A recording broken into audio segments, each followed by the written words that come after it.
Hello students, welcome to Vidyavedike YouTube channel. ಇದು ಭಾರತೀಯ ರಾಜಕೀಯ ಮತ್ತು ಸಂವಿಧಾನದ ಮೈಂಡ್ ಮ್ಯಾಪ್ ಮತ್ತು ಶಾರ್ಟ್ ನೋಟ್ಸ್ ಸರಣಿಯ ಕ್ಲಾಸ್ ನಂಬರ್ 20 ಆಗಿದೆ.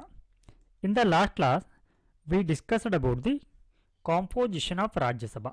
ರಾಜ್ಯಸಭೆಯ ಸಂಯೋಜನೆ ಕುರಿತು ನಾವು ಡಿಸ್ಕಸ್ನ ಮಾಡಿದ್ದವ. ಈ ಒಂದು ಕ್ಲಾಸಲ್ಲಿ ಲೋಕಸಭಾ ಸಂಯೋಜನಾ, ಕಾಂಪೋಸಿಷನ್ ಆಫ್ ಲೋಕಸಭಾ.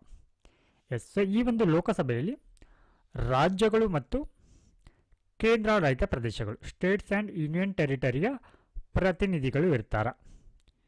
ರಾಜ್ಯಗಳಿಂದ 530 ಸ್ಥಾನಗಳು, ಹಾಗೆ ಕೇಂದ್ರಾಡಳಿತ ಪ್ರದೇಶಗಳಿಂದ 20 ಸ್ಥಾನಗಳು ಈ ಒಂದು ಲೋಕಸಭೆಯಲ್ಲಿ ಇರುತ್ತೆ. ಸೊ ಹೀಗಾಗಿ ಒಟ್ಟು 550 ಮ್ಯಾಕ್ಸಿಮಮ್ ಸ್ಟ್ರೆಂತ್ ಆಗಿದೆ. ಸೊ ಪ್ರಸ್ತುತ ಬಲ ಎಷ್ಟಿದೆ ಈ ಒಂದು ಲೋಕಸಭೆಯಲ್ಲಿ ಅಂತ ನೋಡೋದಾದ್ರೆ, ರಾಜ್ಯಗಳಿಂದ ಹಾಗೂ ಕೇಂದ್ರಾಡಳಿತ ಪ್ರದೇಶಗಳ ಪ್ರಾತಿನಿಧ್ಯ. ಸೊ ಪ್ರಸ್ತುತ ರಾಜ್ಯಗಳಿಂದ 530 ಸ್ಥಾನಗಳು ಈ ಒಂದು ಲೋಕಸಭೆಯಲ್ಲಿ ಪ್ರತಿನಿಧಿಸಲ್ಪಡುತ್ತೆ. ಹಾಗೆ ಕೇಂದ್ರಾಡಳಿತ ಪ್ರದೇಶ ಯೂನಿಯನ್ ಟೆರಿಟರಿಗಳಿಂದ 13 ಸ್ಥಾನಗಳು ಈ ಒಂದು ಲೋಕಸಭೆಯಲ್ಲಿ ಇರುತ್ತೆ. ಸೊ ಇದರೊಟ್ಟಿಗೆ ಇಲ್ಲಿ ರಾಷ್ಟ್ರಪತಿಗಳಿಂದ 2 ಆಂಗ್ಲೋ ಇಂಡಿಯನ್ ಸದಸ್ಯರನ್ನು ನಾಮನಿರ್ದೇಶನ ಮಾಡಲಾಗ್ತಾ ಇತ್ತು ಈ ಹಿಂದೆ. ಅಂದರೆ ಲೋಕಸಭೆಯಲ್ಲಿ ಈ ಒಂದು ಸಮುದಾಯದ ಒಂದು ಪ್ರಾತಿನಿಧ್ಯತೆ ಅಥವಾ ಪ್ರತಿನಿಧಿತ್ವ ಅನ್ನುವಂಥದ್ದು ಸಮರ್ಪಕವಾಗಿಲ್ಲದಿಂದ ಸಂದರ್ಭದಲ್ಲಿ ಇಲ್ಲಿ ರಾಷ್ಟ್ರಪತಿಗಳು ಈ ಒಂದು ಆಂಗ್ಲೋ ಇಂಡಿಯನ್ ಸಮುದಾಯಕ್ಕೆ ಸೇರಿರುವಂಥ 2 ಸದಸ್ಯರನ್ನ ನಾಮನಿರ್ದೇಶನ ಮಾಡ್ತಾ ಇದ್ರು. ಆದರೆ ಪ್ರಸ್ತುತ ಈ ನಿಬಂಧನೆಯನ್ನು ಇವಾಗ ತೆಗೆದು ಹಾಕಲಾಗಿದೆ, ಅಂದರೆ ಇವಾಗ ಸ್ಥಗಿತಗೊಂಡಿದೆ. ಸೊ ಹೀಗಾಗಿ ಏನಿವಾಗ ರಾಜ್ಯಗಳು ಮತ್ತು ಕೇಂದ್ರಾಡಳಿತ ಪ್ರದೇಶಗಳಿಂದ ಪ್ರಸ್ತುತ ಇವಾಗ 530 + 30, ಸೊ ಟೋಟಲ್ 543 ಸ್ಥಾನಗಳು ಇರುವಂಥದ್ದು. ಸೊ ಇಲ್ಲಿ ನಿಜವಾದ ಬಲ ಅಂದರೆ ರಿಯಲ್ ಸ್ಟ್ರೆಂತ್ ಎಷ್ಟಿದೆ ಅಂತಂದರೆ ಇವಾಗ 545. ಸೊ ಈ 545ಯಲ್ಲಿ ಇವಾಗ 2 ಆಂಗ್ಲೋ ಇಂಡಿಯನ್ ಸದಸ್ಯರನ್ನ ನಾಮನಿರ್ದೇಶನ ಮಾಡುವಂಥದ್ದು ಇವಾಗ ಸ್ಥಗಿತಗೊಂಡಿರುವಂಥ ಕಾರಣಕ್ಕಾಗಿ ಒಟ್ಟು ಬಲ ಇವಾಗ 543 ಇರುವಂಥದ್ದು. ಸೊ ಈ ಒಂದು ರಾಷ್ಟ್ರಪತಿಗಳಿಂದ ನಾಮನಿರ್ದೇಶನ ಮಾಡುವಂಥ ಈ ಒಂದು ಪದ್ಧತಿ ಇತ್ತು. ಇದನ್ನು ಸಂವಿಧಾನದ 104ನೇ ಒಂದು ತಿದ್ದುಪಡಿ ಕಾಯ್ದೆಯ ಮೂಲಕ 2019ರಲ್ಲಿ ಇದನ್ನು ರದ್ದು ಮಾಡಲಾಗಿದೆ. ಸೊ ಇಲ್ಲಿ ಏನು ಇವಾಗ ಲೋಕಸಭೆಗೆ ರಾಜ್ಯಗಳಿಂದ ಹಾಗೆ ಕೇಂದ್ರಾಡಳಿತಗಳಿಂದ ಪ್ರತಿನಿಧಿಗಳು ಏನಿದ್ದಾರೆ ಅಥವಾ ಸದಸ್ಯರು ಏನಿರ್ತಾರೆ ಇವರನ್ನು ಹೇಗೆ ಆಯ್ಕೆ ಮಾಡಲಾಗತ್ತೆ, ಆಯ್ಕೆ ಹೇಗೆ? ಸೊ ಇವರನ್ನು ಈ ಲೋಕಸಭಾ ಸದಸ್ಯರನ್ನು ನೇರವಾಗಿ ಮತದಾನದ ಮೂಲಕ ಇವರನ್ನು ಆಯ್ಕೆ ಮಾಡಲಾಗತ್ತೆ. ಅಂದರೆ ಜನರೇ ಇವರನ್ನು ಚುನಾವಣೆಯ ಮೂಲಕ ನೇರವಾಗಿ ಸಾರ್ವತ್ರಿಕ ಒಂದು ವಯಸ್ಕ ಮತದಾನ ಪದ್ಧತಿಯ ಮೂಲಕ ಇವರನ್ನು ಆಯ್ಕೆ ಮಾಡಲಾಗತ್ತೆ. ಸೊ ಇಲ್ಲಿ ಲೋಕಸಭೆಯ ಸಂಯೋಜನೆ ಅಂತಂದರೆ ಇದರಲ್ಲಿ ರಾಜ್ಯಗಳ ಒಂದು ಪ್ರತಿನಿಧಿಗಳಿರ್ತಾರೆ, ಹಾಗೆ ಕೇಂದ್ರಾಡಳಿತ ಪ್ರದೇಶಗಳ ಒಂದು ಪ್ರತಿನಿಧಿಗಳು ಕೂಡ ಇರ್ತಾರೆ. ಸೊ ನಾವಿವಾಗ ಈ ರಾಜ್ಯಗಳ ಒಂದು ಪ್ರಾತಿನಿಧ್ಯತೆ ಕುರಿತು ನೋಡೋಣ. ಲೋಕಸಭೆಯಲ್ಲಿ ರಾಜ್ಯದ ಪ್ರತಿನಿಧಿಗಳು ರಾಜ್ಯದ ಪ್ರಾದೇಶಿಕ ಕ್ಷೇತ್ರಗಳಿಂದ ಜನರಿಂದ ನೇರವಾಗಿ ಆಯ್ಕೆಯಾಗುತ್ತಾರೆ. ಸೊ ಇಲ್ಲಿ ರಾಜ್ಯದ ಪ್ರಾದೇಶಿಕ ಕ್ಷೇತ್ರಗಳು ಟೆರಿಟೋರಿಯಲ್ ಕಾನ್ಸ್ಟಿಟ್ಯೂಯೆನ್ಸಿ ಅಂತ ಬರುತ್ತೆ. ಸೊ ಇವುಗಳ ಮೂಲಕ ಏನಾಗ್ತಾರೆ, ಇಲ್ಲಿ ಜನರಿಂದ ನೇರವಾಗಿ ಮತದಾನದ ಮೂಲಕ ಏನಾಗ್ತಾರೆ, ಇಲ್ಲಿ ಆಯ್ಕೆ ಆಗ್ತಾರೆ. ಅಂದರೆ ನಾವೆಲ್ಲ ನಮ್ಮ ಕ್ಷೇತ್ರದ ಎಂ ಪಿಯನ್ನು ಮತ ಹಾಕುವುದರ ಮೂಲಕ ಆಯ್ಕೆ ಮಾಡ್ತೀವಿ. ಸೊ ಇದರರ್ಥ M P means member of parliament. So ಇಲ್ಲಿ ಸಾರ್ವತ್ರಿಕ ವಯಸ್ಕರ ಒಂದು ಮತದಾನದ ನಿಯಮದ ಪ್ರಕಾರ ಚುನಾವಣೆ ನಡೆಯುತ್ತೆ. ಅಂದರೆ ಸಾರ್ವತ್ರಿಕ ವಯಸ್ಕ ಮತದಾನ ನಿಯಮ ಅಂತಂದ್ರೆ 18 ವರ್ಷ ಮೇಲ್ಪಟ್ಟ ಎಲ್ಲ ನಾಗರಿಕರು ಕೂಡ ಇಲ್ಲಿ ಮತದಾನವನ್ನು ಮಾಡುವ ಮೂಲಕ ಇವರನ್ನು ಆಯ್ಕೆ ಮಾಡಲಾಗತ್ತೆ. ಹಾಗೆ ಇಲ್ಲಿ ಸಂವಿಧಾನದ ಅಥವಾ ಯಾವುದೇ ಕಾನೂನಿನ ನಿಬಂಧನೆ ಅಡಿಯಲ್ಲಿ ಅನರ್ಹಗೊಂಡವರನ್ನು ಹೊರತುಪಡಿಸಿ 18 ವರ್ಷಕ್ಕಿಂತ ಮೇಲ್ಪಟ್ಟ ಪ್ರತಿಯೊಬ್ಬ ನಾಗರಿಕನು ಮತ ಚಲಾಯಿಸಲಾಗತ್ತೆ. ಅಂದರೆ ಇಲ್ಲಿ ಸಂವಿಧಾನ ಮತ್ತು ಕಾನೂನಿನ ನಿಬಂಧನೆ ಅಡಿಯಲ್ಲಿ ಇವಾಗ ಇಲ್ಲಿ ಯಾರು ಓಟನ್ನು ಚಲಾಯಿಸಬಹುದು ಅಂತಂದರೆ 18 ವರ್ಷ ಮೇಲ್ಪಟ್ಟ ಭಾರತೀಯ ಪ್ರಜೆ. ಎಸ್ ಈ ನಿಟ್ಟಿನಲ್ಲಿ ಸಂವಿಧಾನದಿಂದ ಏನಾದರೂ ಅಥವಾ ಕಾನೂನಿನ ನಿಬಂಧನೆ ಅಡಿಯಲ್ಲಿ ಆತನನ್ನು ಭಾರತೀಯ ಪ್ರಜೆ ಅಲ್ಲ ಅಂತ ಘೋಷಿಸಿದಂಥ ಸಂದರ್ಭದಲ್ಲಿ ಆತ ಇಲ್ಲಿ ಮತವನ್ನು ಚಲಾವಣೆ ಮಾಡಲಿಕ್ಕೆ ಬರುವುದಿಲ್ಲ. ಸೊ ಇದರೊಟ್ಟಿಗೆ ಈ ಹಿಂದೆ ಇಲ್ಲಿ ನಾಮನಿರ್ದೇಶನವನ್ನು ಕೂಡ ಮಾಡಲಾಗ್ತಾ ಇತ್ತು. ಅಂದರೆ ಲೋಕಸಭೆಗೆ ರಾಷ್ಟ್ರಪತಿಗಳು ಆಂಗ್ಲೋ ಇಂಡಿಯನ್ ಸಮುದಾಯದಿಂದ 2 ಸದಸ್ಯರನ್ನು ನಾಮನಿರ್ದೇಶನ ಮಾಡ್ತಾಯಿದ್ರು. ಮೂಲತಃ ಈ ಒಂದು ನಿಬಂಧನೆ 1960ರವರೆಗೆ ಕಾರ್ಯನಿರ್ವಹಿಸಬೇಕಾಗಿತ್ತು. ಅಂದರೆ ಏನು ಅವಾಗ ಈ ಒಂದು ನಾಮನಿರ್ದೇಶನ ಮಾಡುವಂಥ ಪದ್ಧತಿ ಏನಿತ್ತು ಆಂಗ್ಲೋ ಇಂಡಿಯನ್ ಕಮ್ಯುನಿಟಿಯಿಂದ, ಸೊ ಇದು ಎಲ್ಲಿಯವರೆಗೆ ಇತ್ತು 1960ರವರೆಗೆ ಮಾತ್ರ ಸೀಮಿತವಾಗಿತ್ತು.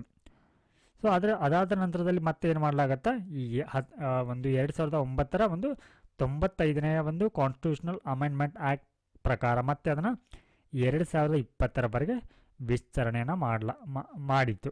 ಆದರೆ ಮತ್ತೆ ಅದನ್ನು 2019ರಲ್ಲಿ ಏನು ಮಾಡಲಾಗಿತ್ತು, ಕಂಪ್ಲೀಟ್ ಆಗಿ 104ನೇ ಒಂದು ಕಾನ್ಸ್ಟಿಟ್ಯೂಷನಲ್ ಅಮೆಂಡ್ಮೆಂಟ್ ಆ್ಯಕ್ಟ್ ಮೂಲಕ ಅದನ್ನು ಕಂಪ್ಲೀಟ್ ಆಗಿ ಇವಾಗ ನಿಲ್ಲಿಸಲಾಗಿದೆ. ಸೊ ಹೀಗಾಗಿ ಪ್ರಸ್ತುತ ಈ ಆಂಗ್ಲೋ ಇಂಡಿಯನ್ ಕಮ್ಯುನಿಟಿಯಿಂದ ಯಾವುದೇ ಸದಸ್ಯರನ್ನು ಲೋಕಸಭೆಗೆ ನಾಮನಿರ್ದೇಶನ ಮಾಡೋದಿಲ್ಲ. ಹಾಗಿದ್ರೆ ಇನ್ನು ಕೇಂದ್ರಾಡಳಿತ ಪ್ರದೇಶಗಳ ಪ್ರಾತಿನಿಧ್ಯವನ್ನು ನೋಡೋಣ. ಕೇಂದ್ರಾಡಳಿತ ಪ್ರದೇಶದ ಪ್ರತಿನಿಧಿಯನ್ನು ಆಯ್ಕೆ ಮಾಡುವ ವಿಧಾನವನ್ನು ಸೂಚಿಸಲು ಇಲ್ಲಿ ಸಂಸತ್ತಿಗೆ ಅಧಿಕಾರವನ್ನು ನೀಡಿದ. Very important. ಅಂದರೆ ಈ ಕೇಂದ್ರಾಡಳಿತ ಪ್ರದೇಶಗಳಿಂದ ಲೋಕಸಭೆಗೆ ಆಯಾ ರಾಜ್ಯಗಳ ಒಂದು ಪ್ರತಿನಿಧಿಗಳನ್ನ ಹೇಗೆ ಆಯ್ಕೆ ಮಾಡಬೇಕು ಅನ್ನೋದರ ಕುರಿತು ನಿಬಂಧನೆಯನ್ನು ಅಥವಾ ವಿಧಾನವನ್ನು, ಯಾವ ರೀತಿ ವಿಧಾನ, ಅವರನ್ನು ನೇರವಾಗಿನೋ ಅಥವಾ ಪರೋಕ್ಷವಾಗಿನೋ ಅನ್ನುವಂಥ ವಿಧಾನವನ್ನು ಸೆಲೆಕ್ಟ್ ಮಾಡುವಂಥದ್ದು ಇಲ್ಲಿ ಸಂಸತ್ತಿಗೆ ಇರುವಂಥ ಅಧಿಕಾರ ಇದಾಗಿದೆ. ಸೊ ಈ ಮೂಲಕ ಸಂಸತ್ತು ಏನು ಮಾಡುತ್ತೆ, ಇದಕ್ಕೆ ನೀಡಿರುವಂಥ ಅಧಿಕಾರವನ್ನು ಬಳಸಿಕೊಂಡದು 1965ರ ಯೂನಿಯನ್ ಟೆರಿಟರಿ ಅಂದರೆ ಕೇಂದ್ರಾಡಳಿತ ಪ್ರದೇಶಗಳ ಕಾಯ್ದೆಯನ್ನು ಜಾರಿಗೆ ತರುತ್ತೆ. ಸೊ ಈ ಮೂಲಕ ಅದು ಆಯ್ಕೆ ಮಾಡಿಕೊಂಡಂಥ ಒಂದು ವಿಧಾನ ಅಂತಂದರೆ ನೇರ ಚುನಾವಣೆಯ ಮೂಲಕ. ಏನಿವಾಗ ರಾಜ್ಯಗಳ ಪ್ರತಿನಿಧಿಗಳನ್ನು ಚುನಾಯಿಸಲಿಕ್ಕೆ ರಾಜ್ಯಗಳ ಪ್ರತಿನಿಧಿಗಳನ್ನ ಆಯ್ಕೆ ಮಾಡಲಿಕ್ಕೆ ಯಾವ ವಿಧಾನವನ್ನು ಬಳಸ್ತಾರೆ ಅದೇ ಒಂದು ವಿಧಾನವನ್ನು ಇಲ್ಲಿ ಕೂಡ ಬಳಸಲಾಗತ್ತೆ. ಸೊ ಹೀಗಾಗಿ ಕೇಂದ್ರಾಡಳಿತ ಪ್ರದೇಶಗಳಿಂದ ಲೋಕಸಭೆಗೆ ಸದಸ್ಯರನ್ನ ನೇರ ಚುನಾವಣೆಯ ಮೂಲಕ ಇವರನ್ನು ಆಯ್ಕೆ ಮಾಡಲಾಗತ್ತೆ. ಸೊ ನೆಕ್ಸ್ಟ್ ನಾವು ಇವಾಗ ಈ ಲೋಕಸಭೆಯ ಒಂದು ಅವಧಿಯನ್ನು ನೋಡೋಣ. ಸೊ ನಾವು ರಾಜ್ಯಸಭೆಯ ಒಂದು ಅವಧಿಯನ್ನು ಅಂದರೆ ಟರ್ಮನ್ನು ನೋಡುವಾಗ ಅದು ಒಂದು ಶಾಶ್ವತ ಸದನ ಆಗಿತ್ತು. ಶಾಶ್ವತ ಸದನ, ಪರ್ಮನೆಂಟ್ ಒಂದು ಸದನ ಆಗಿತ್ತದು. ಆದರೆ ಲೋಕಸಭೆ ಅಂತ ಬಂದಾಗಿದ್ದು ತಾತ್ಕಾಲಿಕ ಸದನ ಆಗಿದೆ. ಸೊ ಇದರ ಒಂದು ಅಧಿಕಾರ ಅವಧಿಯನ್ನು ನೋಡೋದಾದರೆ ಇಲ್ಲಿ 5 ವರ್ಷಗಳಿರುತ್ತೆ. ಸೊ ಈ 5 ವರ್ಷಗಳ ಅವಧಿಯಲ್ಲಿ ರಾಷ್ಟ್ರಪತಿಗಳು ಇದನ್ನು 5 ವರ್ಷಗಳು ಪೂರ್ಣಗೊಳ್ಳುವಂಥ ಮೊದಲೇ ಇದನ್ನು ವಿಸರ್ಜನೆಯನ್ನು ಮಾಡಬಹುದು. ಅಂದರೆ ಈ ಒಂದು ಲೋಕಸಭೆ ಅನ್ನುವಂಥದ್ದು ಎಲ್ಲಿಯವರೆಗೆ ತನ್ನ ವಿಶ್ವಾಸವನ್ನು ಹೊಂದಿರುತ್ತೋ ಅಲ್ಲಿಯವರೆಗೆ ಏನು ಮಾಡಬಹುದು, ಅದು ತನ್ನ ಅಧಿಕಾರದಲ್ಲಿ ಇರಬಹುದು. ಹಾಗೆ ಈ ರೀತಿ ರಾಷ್ಟ್ರಪತಿಗಳು ಏನು ಈ 5 ವರ್ಷ ಪೂರ್ಣಗೊಳ್ಳುವಂಥ ಮೊದಲೇ ಏನು ಈ ಒಂದು ಲೋಕಸಭೆಯನ್ನು ವಿಸರ್ಜನೆ ಮಾಡ್ತಾರೆ. ಅಂದರೆ ಯಾವಾಗ ವಿಸರ್ಜನೆಯನ್ನು ಮಾಡಬಹುದು ರಾಷ್ಟ್ರಪತಿಗಳು, ಅದು ಸಂವಿಧಾನಕ್ಕೆ ಅನುಗುಣವಾಗಿ ಆಡಳಿತವನ್ನು ನಡೆಸದೇ ಹೋದಂಥ ಸಂದರ್ಭದಲ್ಲಿ ಅಥವಾ ಲೋಕಸಭೆಯಲ್ಲಿ ಅದು ತನ್ನ ವಿಶ್ವಾಸವನ್ನು ಉಳಿಸಿಕೊಳ್ಳುವಲ್ಲಿ ವಿಫಲವಾಗಿದ್ದಂಥ ಸಂದರ್ಭದಲ್ಲಿ ರಾಷ್ಟ್ರಪತಿಗಳು ಅದನ್ನು ಅವಧಿ ಮೀರುವ ಅಥವಾ ಅವಧಿ ಪೂರ್ಣಗೊಳ್ಳುವ ಮೊದಲೇ ಏನು ಮಾಡಬಹುದು, ವಿಸರ್ಜನೆಯನ್ನು ಮಾಡಬಹುದು, ಅಂದರೆ ಡಿಸಾಲ್ವ್ ಮಾಡಬಹುದು. ಸೊ ಈ ರೀತಿ ರಾಷ್ಟ್ರಪತಿಗಳು ಡಿಸಾಲ್ವ್ ಮಾಡುವಂಥ ಈ ಒಂದು ಅಧಿಕಾರವನ್ನು ನ್ಯಾಯಾಲಯದಲ್ಲಿ ಕ್ವಶನ್ ಮಾಡಲಿಕ್ಕೆ ಬರುವುದಿಲ್ಲ. ಹಾಗೆ ರಾಷ್ಟ್ರೀಯ ತುರ್ತು ಪರಿಸ್ಥಿತಿಯ ಸಮಯದಲ್ಲಿ ನ್ಯಾಷನಲ್ ಎಮರ್ಜೆನ್ಸಿ ಏನಿರುತ್ತಾ ಈ ಒಂದು ಅವಧಿಯಲ್ಲಿ ಈ ಲೋಕಸಭೆಯ ಅವಧಿ ಅಂದರೆ ಇವಾಗ 5 ವರ್ಷ ಇರುತ್ತಲ್ವಾ, ಅದನ್ನು ಮತ್ತೆ ಏನು ಮಾಡಬಹುದು, ಮತ್ತೆ 1 ವರ್ಷಕ್ಕೆ ವಿಸ್ತರಣೆಯನ್ನು ಮಾಡಬಹುದು. ಸೊ ಈ ಹಿಂದೆ ನ್ಯಾಷನಲ್ ಎಮರ್ಜೆನ್ಸಿ ಆದಂಥ ಸಂದರ್ಭದಲ್ಲಿ ಡ್ಯೂರಿಂಗ್ 1975 to 77, ಸೊ ಈ ಒಂದು ಪೀರಿಯಡಲ್ಲಿ ಲೋಕಸಭೆಯ ಅವಧಿಯನ್ನು 1 ವರ್ಷಕ್ಕೆ ಎಕ್ಸ್ಟೆಂಡ್ ಮಾಡಲಾಗಿತ್ತು. ಸೊ ನೆಕ್ಸ್ಟ್ ನಾವು ಇವಾಗ ಈ ಒಂದು ಕೇಂದ್ರ ಮಂತ್ರಿಮಂಡಲ ಅಥವಾ ಕೌನ್ಸಿಲ್ ಆಫ್ ಮಿನಿಸ್ಟರ್ ಬಗ್ಗೆ ನೋಡೋಣ. ಸೊ ಈ ಕೇಂದ್ರ ಮಂತ್ರಿಮಂಡಲ ಅನ್ನುವಂಥ ಕಾನ್ಸೆಪ್ಟ್ ಏನಿದೆ ಅಂದರೆ ಇದರ ಮೂಲ ಸಂಸದೀಯ ವ್ಯವಸ್ಥೆಯು ಬ್ರಿಟಿಷ್ ಮಾದರಿನ ಆಧರಿಸಿದ. ನಮ್ಮ ಭಾರತೀಯ ಸಂಸದೀಯ ವ್ಯವಸ್ಥೆ ಏನಿದೆ ಇದು ಬ್ರಿಟಿಷ್ ಮಾದರಿಯನ್ನು ಆಧರಿಸಿರುವಂಥದ್ದು. ಹಾಗೆ ಇಲ್ಲಿ ಆರ್ಟಿಕಲ್ 75 ಅನ್ನುವಂಥದ್ದು ಏನನ್ನು ಒಳಗೊಂಡಿದೆ ಅನ್ನೋಂಥ ನೋಡೋಣ. ಆರ್ಟಿಕಲ್ 75. ಸೊ ಇದು ಮಂತ್ರಿಮಂಡಲದ ನೇಮಕಾತಿ, ಅಧಿಕಾರಾವಧಿ, ಅವರ ಅರ್ಹತೆ ಹಾಗೆ ಮಂತ್ರಿಗಳ ಪ್ರಮಾಣ ವಚನ ಇದರ ಕುರಿತು ಒಳಗೊಂಡಿರುವಂಥದ್ದು. ಹಾಗೆ ಇತರ ನಿಬಂಧನೆ ಕೂಡ ಇದು ಒಳಗೊಂಡಿದೆ. ಅಂದರೆ ಈ ಅಂಡರ್ ಆರ್ಟಿಕಲ್ 75 ಅಡಿಯಲ್ಲಿ ಇಲ್ಲಿ ರಾಷ್ಟ್ರಪತಿಗಳು ಪ್ರಧಾನಿ ಅವರನ್ನು ನೇಮಕ ಮಾಡ್ತಾರೆ. ಯಾರು ಬಹುಮತ ಪಡೆದಂಥ ಪಕ್ಷದ ನಾಯಕರನ್ನು ಅಥವಾ ಮೈತ್ರಿ ಪಕ್ಷದ ಬಹುಮತವನ್ನು ಹೊಂದಿರುವಂಥ ಪಕ್ಷದ ನಾಯಕರನ್ನು ಇಲ್ಲಿ ಪ್ರಧಾನಿಯನ್ನಾಗಿ ರಾಷ್ಟ್ರಪತಿಗಳು ನೇಮಕ ಮಾಡ್ತಾರೆ. ಹಾಗೆ ಇದರೊಟ್ಟಿಗೆ ಪ್ರಧಾನಮಂತ್ರಿಯವರ ಸಲಹೆ ಮೇರೆಗೆ ರಾಷ್ಟ್ರಪತಿಗಳಿಂದ ಇತರ ಸಚಿವರ ನೇಮಕ ಆಗತ್ತ. ಅಂದರೆ ಇಲ್ಲಿ ಪ್ರಧಾನಮಂತ್ರಿಯವರ ಸಲಹೆ ಮೇರೆಗೆ ಮಾತ್ರ ಏನು ಮಾಡ್ಬೋದು, ರಾಷ್ಟ್ರಪತಿಗಳು ಇತರ ಸಚಿವರನ್ನು ಅಂದರೆ ಮಿನಿಸ್ಟರ್ಗಳನ್ನ ಇಲ್ಲಿ ಆಯ್ಕೆ ಮಾಡಬಹುದು.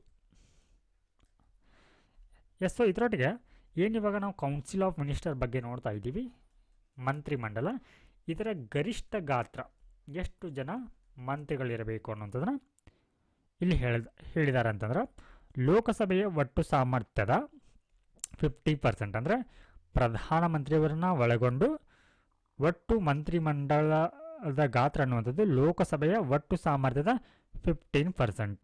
ಸೊ ಇಟ್ ಮೀನ್ಸ್ ಇವಾಗ ಲೋಕಸಭೆಯ ಒಟ್ಟು ಸಾಮರ್ಥ್ಯ 543 ಇದೆ. ಓಕೆ, ಸೊ ಇದರಲ್ಲಿ 15% means is 15%, 543. So into 15 divided by 100.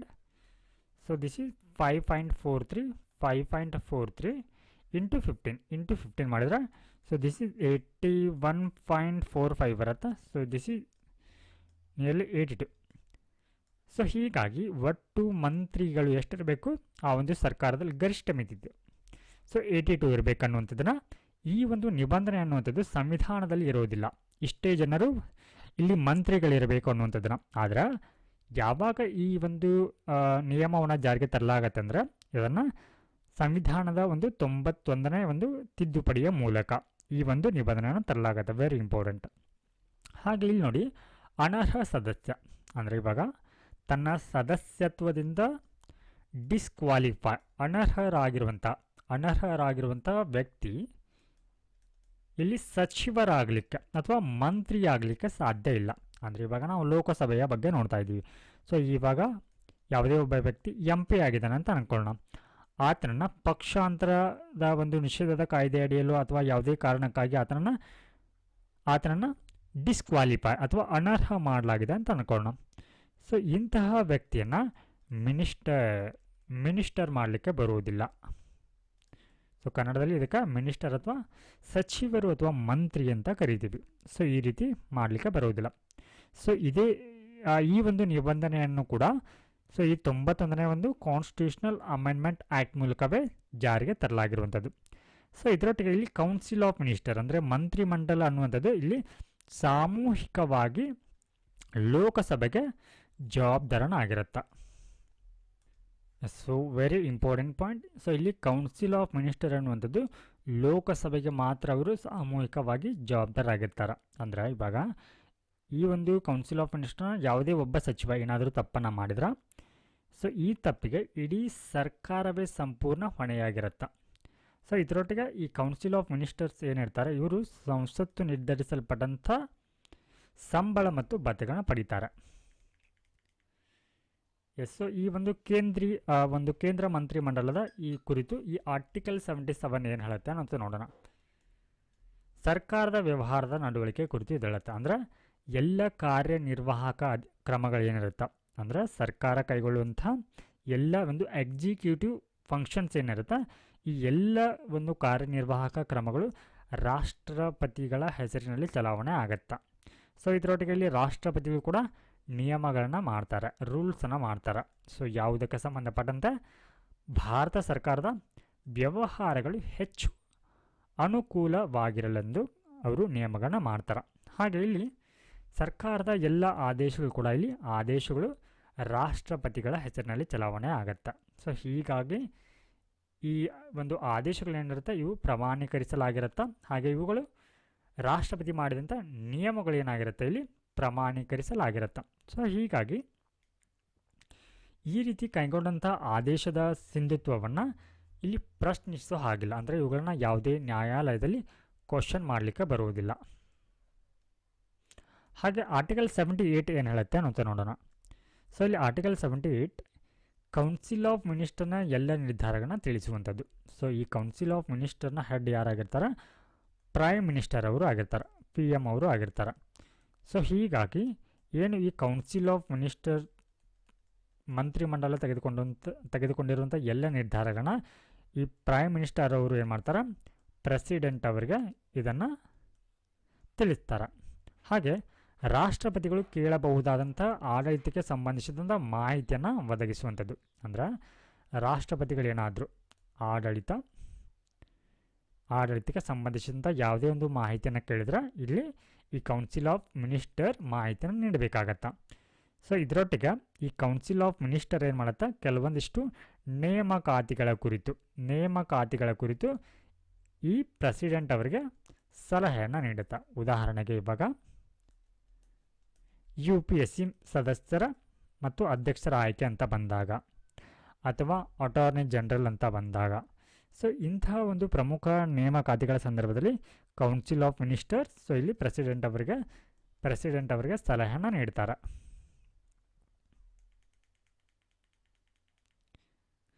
S, so ನಾವಿವಾಗ ಈ ಲೋಕಸಭಾ ಚುನಾವಣಾ ವ್ಯವಸ್ಥೆ ಎಲೆಕ್ಷನ್ ಸಿಸ್ಟಮ್ ಯಾವ ರೀತಿ ಇರುತ್ತೆ ಅನ್ನೋದು ನೋಡೋಣ. ಪ್ರಾದೇಶಿಕ ಕ್ಷೇತ್ರಗಳು, ಟೆರಿಟೋರಿಯಲ್ ಕಾನ್ಸ್ಟಿಟ್ಯೂಯೆನ್ಸಿ ಅಂತ ಬರುತ್ತೆ. ಸೊ ಇಲ್ಲಿ ಚುನಾವಣೆ ಅನ್ನೋದು ನೇರ ಚುನಾವಣೆ ಆಗುತ್ತೆ. ಅಂದರೆ ಜನರೇ ಇಲ್ಲಿ ಏನು ಮಾಡ್ತಾರೆ? ನೇರವಾಗಿ ತಮ್ಮ ಪ್ರತಿನಿಧಿಗಳನ್ನು ಆಯ್ಕೆ ಮಾಡ್ತಾರೆ. ಅಂದರೆ ತಮ್ಮ ಕ್ಷೇತ್ರಕ್ಕೆ ಸಂಬಂಧಪಟ್ಟಂತೆ MP ಗಳನ್ನು ಆಯ್ಕೆ ಮಾಡ್ತಾರೆ. ಸೊ ಇಲ್ಲಿ ಏನು ಮಾಡಲಾಗತ್ತೆ? ಪ್ರತಿಯೊಂದು ಪ್ರಾದೇಶಿಕ ಕ್ಷೇತ್ರಗಳನ್ನು ಏನು ಮಾಡಲಾಗುತ್ತೆ? ಅಂದರೆ ಇಲ್ಲಿ ಪ್ರಾದೇಶಿಕ ಕ್ಷೇತ್ರಗಳಾಗಿ ವಿಂಗಡಣೆ ಮಾಡಲಾಗಿರುತ್ತೆ. ಸೊ ಅಂದರೆ ಇಲ್ಲಿ ಪ್ರತಿ ರಾಜ್ಯವನ್ನು ಪ್ರಾದೇಶಿಕ ಕ್ಷೇತ್ರಗಳಾಗಿ ವಿಂಗಡಣೆ ಅಂತಂದರೆ ಇವಾಗ ಕರ್ನಾಟಕ ಅಂತ ಅಂದ್ಕೊಳ್ಳೋಣ. ಸೊ ಇಲ್ಲಿ ಕರ್ನಾಟಕದಲ್ಲಿ ಏನು ಮಾಡಲಾಗುತ್ತೆ? ಅನೇಕ ಒಂದು ಚುನಾವಣಾ ಕ್ಷೇತ್ರಗಳನ್ನಾಗಿ ವಿಭಜನೆ ಮಾಡಲಾಗಿರುತ್ತೆ. ಸೊ ಇವಾಗ ಪ್ರಸ್ತುತ ಕರ್ನಾಟಕದಲ್ಲಿ ಒಟ್ಟು 28 ಲೋಕಸಭಾ ಕ್ಷೇತ್ರಗಳಿದೆ. ಉದಾಹರಣೆಗೆ ಬೆಂಗಳೂರು ಉತ್ತರ, ದಕ್ಷಿಣ, ಮೈಸೂರು, ಬೆಳಗಾವಿ, ಧಾರವಾಡ, ಈ ಥರ ಒಟ್ಟು 28 ಒಂದು ಲೋಕಸಭಾ ಕ್ಷೇತ್ರಗಳಿದೆ. ಸೊ ಈ ರೀತಿ ಕ್ಷೇತ್ರಗಳಾಗಿ ಆ ರಾಜ್ಯವನ್ನು ವಿಂಗಡಣೆ ಮಾಡ್ತಾರೆ. ಸೊ ಇದರೊಟ್ಟಿಗೆ ಇಲ್ಲಿ ಏನು ಮಾಡಲಾಗತ್ತೆ? ಪ್ರತಿಯೊಂದು ರಾಜ್ಯಕ್ಕೂ ಕೂಡ ಸ್ಥಾನಗಳನ್ನ ನಿಗದಿಪಡಿಸಲಾಗತ್ತೆ. ಸೊ ಇಲ್ಲಿ ರಾಜ್ಯವಾರು ಏನಾಗತ್ತಾ? ಸ್ಥಾನಗಳ ಒಂದು ಹಂಚಿಕೆ ಆಗತ್ತಾ. ಸೊ ಇಲ್ಲಿ ಹಂಚಿಕೆ ಆಗುವಂಥ ಸಂದರ್ಭದಲ್ಲಿ ನೋಡಿ, ರಾಜ್ಯಗಳನ್ನ ಈ ಸೀಟನ್ನು ಯಾವ ರೀತಿ ನಿಗದಿ ಮಾಡ್ತಾರೆ? ಎಲ್ಲ ರಾಜ್ಯಗಳಲ್ಲಿ ಸಂಖ್ಯೆ ಮತ್ತು ಅದರ ಜನಸಂಖ್ಯೆಯ ನಡುವಿನ ಅನುಪಾತವು ಒಂದೇ ಆಗಿರುವ ರೀತಿಯಲ್ಲಿ ಸ್ಥಾನಗಳನ್ನು ನಿಗದಿಪಡಿಸಲಾಗತ್ತೆ. ಸೊ ಇದರರ್ಥ ಯಾವ ರಾಜ್ಯಗಳು ಹೆಚ್ಚಿನ ಜನಸಂಖ್ಯೆನ ಹೊಂದಿರುತ್ತಾ ಅವುಗಳು ಹೆಚ್ಚಿನ ಸ್ಥಾನವನ್ನು ಪಡೆದುಕೊಳ್ಳುತ್ತೆ. ಉದಾಹರಣೆಗೆ ಇವಾಗ ಇಲ್ಲಿ ನೋಡಿ, ಯು ಪಿ ಜನಸಂಖ್ಯೆಯಲ್ಲಿ ಅತಿ ದೊಡ್ಡ ರಾಜ್ಯ. ಸೊ ಹೀಗಾಗಿ ಇದು 80 ಸ್ಥಾನಗಳನ್ನ ಲೋಕಸಭೆಯಲ್ಲಿ ಹೊಂದಿದೆ. ಸೊ ಇದರೊಟ್ಟಿಗೆ ಇಲ್ಲಿ ಬಿಹಾರ್ 40 ಹಾಗೆ ಸಿಕ್ಕಿಂ 1 ಸ್ಥಾನಗಳನ್ನ ಈ ಒಂದು ಲೋಕಸಭೆಯಲ್ಲಿ ಹೊಂದಿದೆ.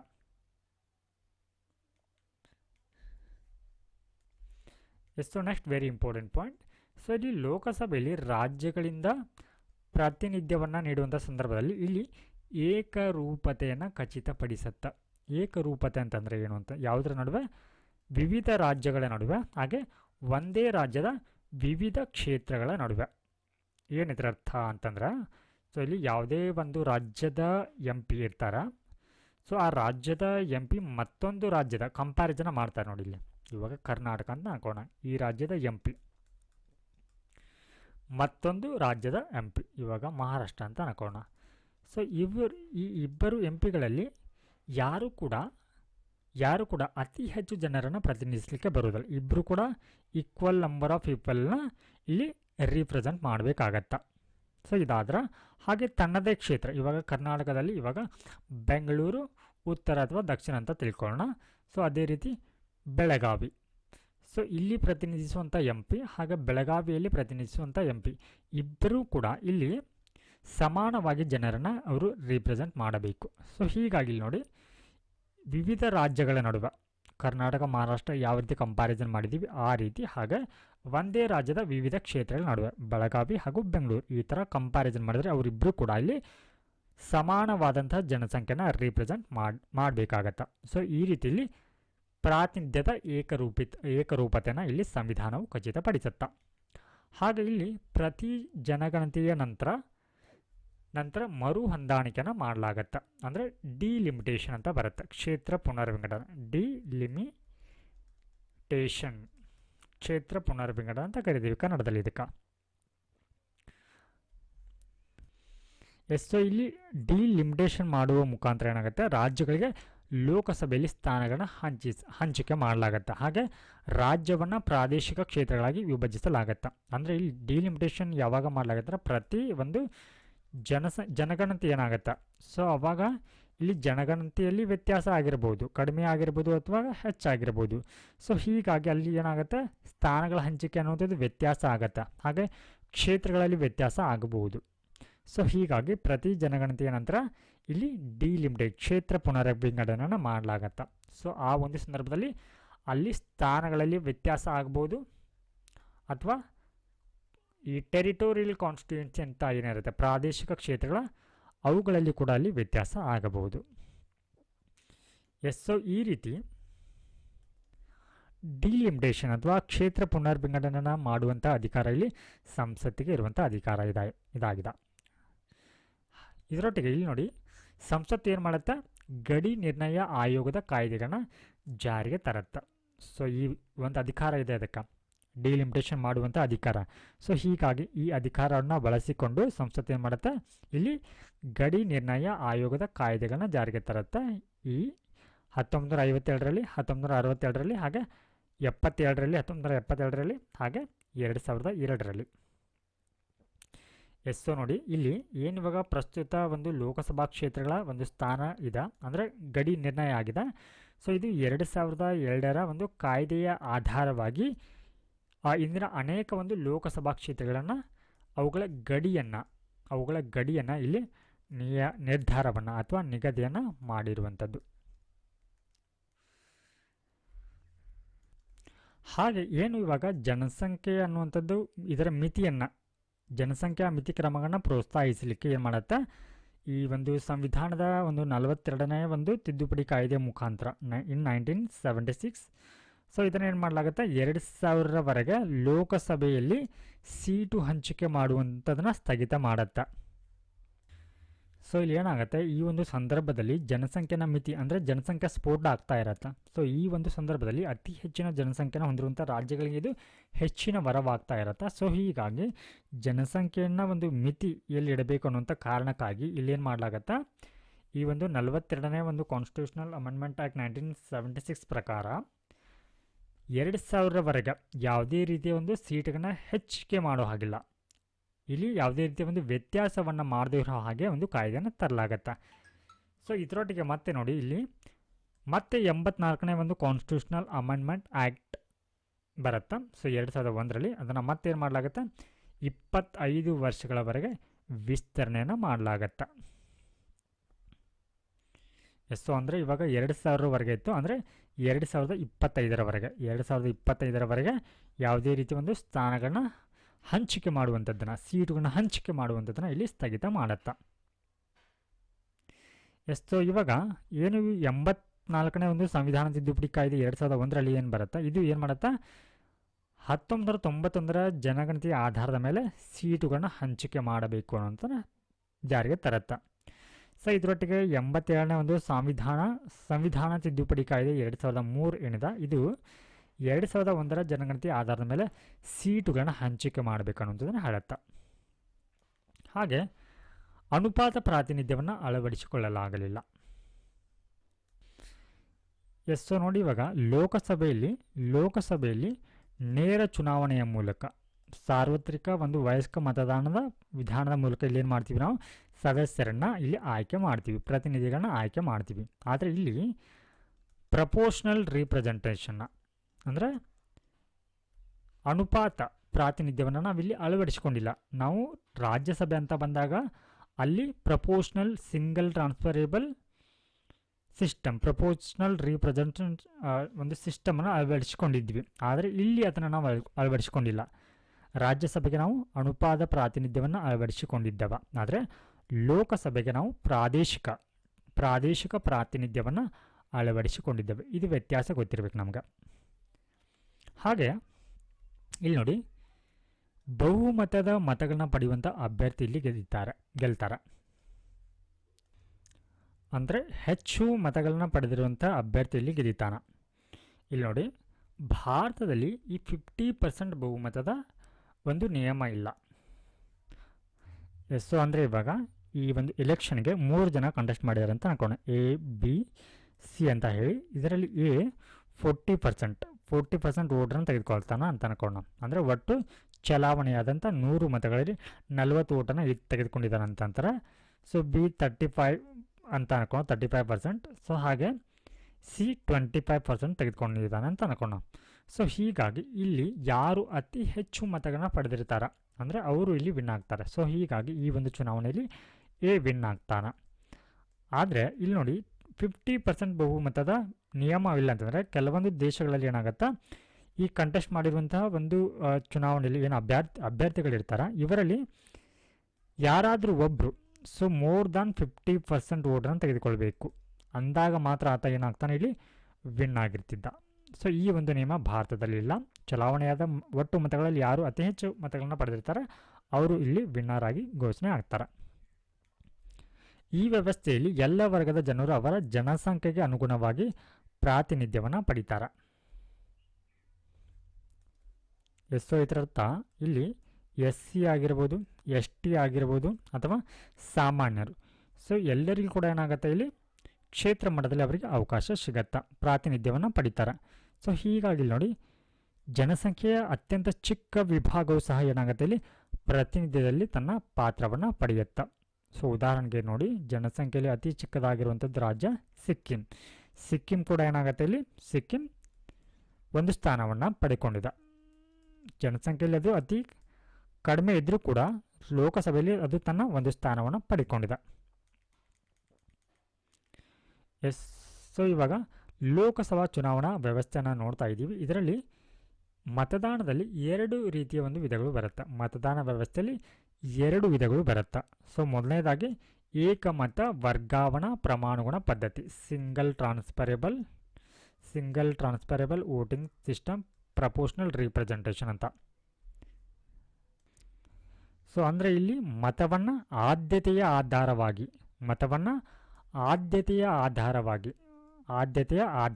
ಇಲ್ಲಿ ವರ್ಗಾಯಿಸಲಾಗತ್ತೆ. ಸೊ ಈ ಸಿಂಗಲ್ ಟ್ರಾನ್ಸ್ಫರಬಲ್ ವೋಟ್ ಸಿಸ್ಟಮ್ ಅಂತಂದರೆ ಏನು ಅಂತಂದ್ರೆ ನಾವು ಈ ಹಿಂದೆ ಡಿಸ್ಕಷನ್ ಮಾಡಿದ್ದೀವಿ ಪ್ರೆಸಿಡೆಂಟ್ ಅವರ ಒಂದು ಚುನಾವಣೆ ಸಂದರ್ಭದಲ್ಲಿ. ಹಾಗಿದ್ರೆ ಈ ಸಿಂಗಲ್ ಟ್ರಾನ್ಸ್ಫರಬಲ್ ವೋಟ್ ಅಥವಾ ಈ ಒಂದು ಏಕಮತ ವರ್ಗಾವಣಾ ಪ್ರಮಾಣಗುಣ ಪದ್ಧತಿಯನ್ನು ಎಲ್ಲಿ ಬಳಸಲಾಗತ್ತಾ?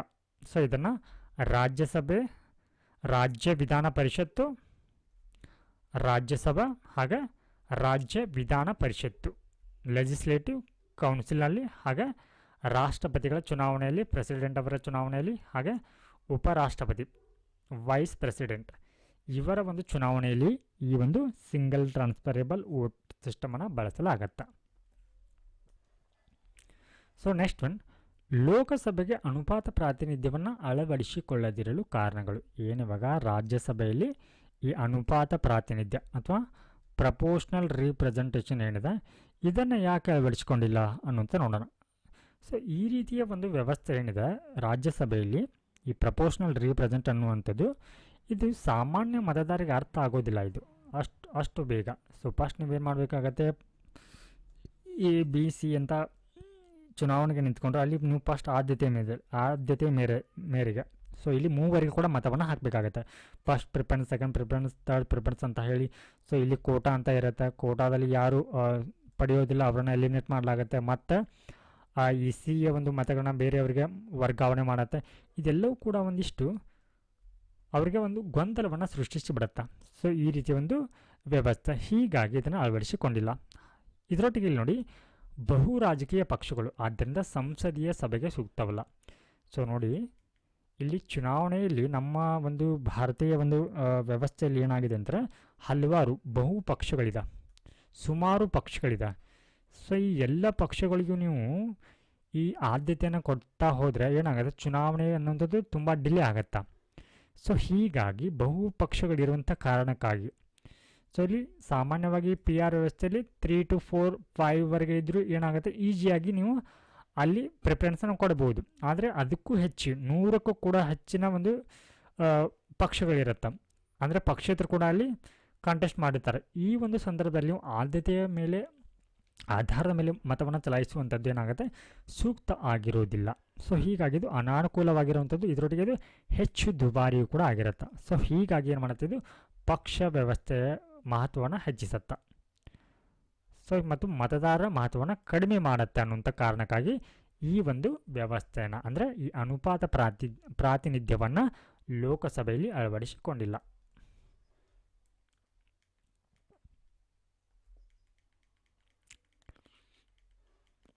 ಎಸ್. ಸೊ ನೆಕ್ಸ್ಟ್ ಒಂದು ಇವಾಗ ಸಂಸತ್ತಿನ ಸದಸ್ಯತ್ವದ ಕುರಿತು ನೋಡೋಣ.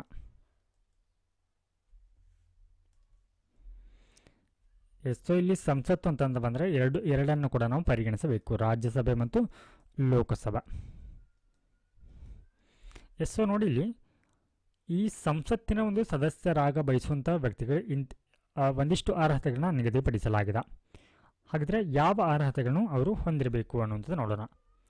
ಸೊ ಫಸ್ಟ್ ಒನ್, ಭಾರತದ ಪ್ರಜೆಯೇ ಆಗಿರಬೇಕು.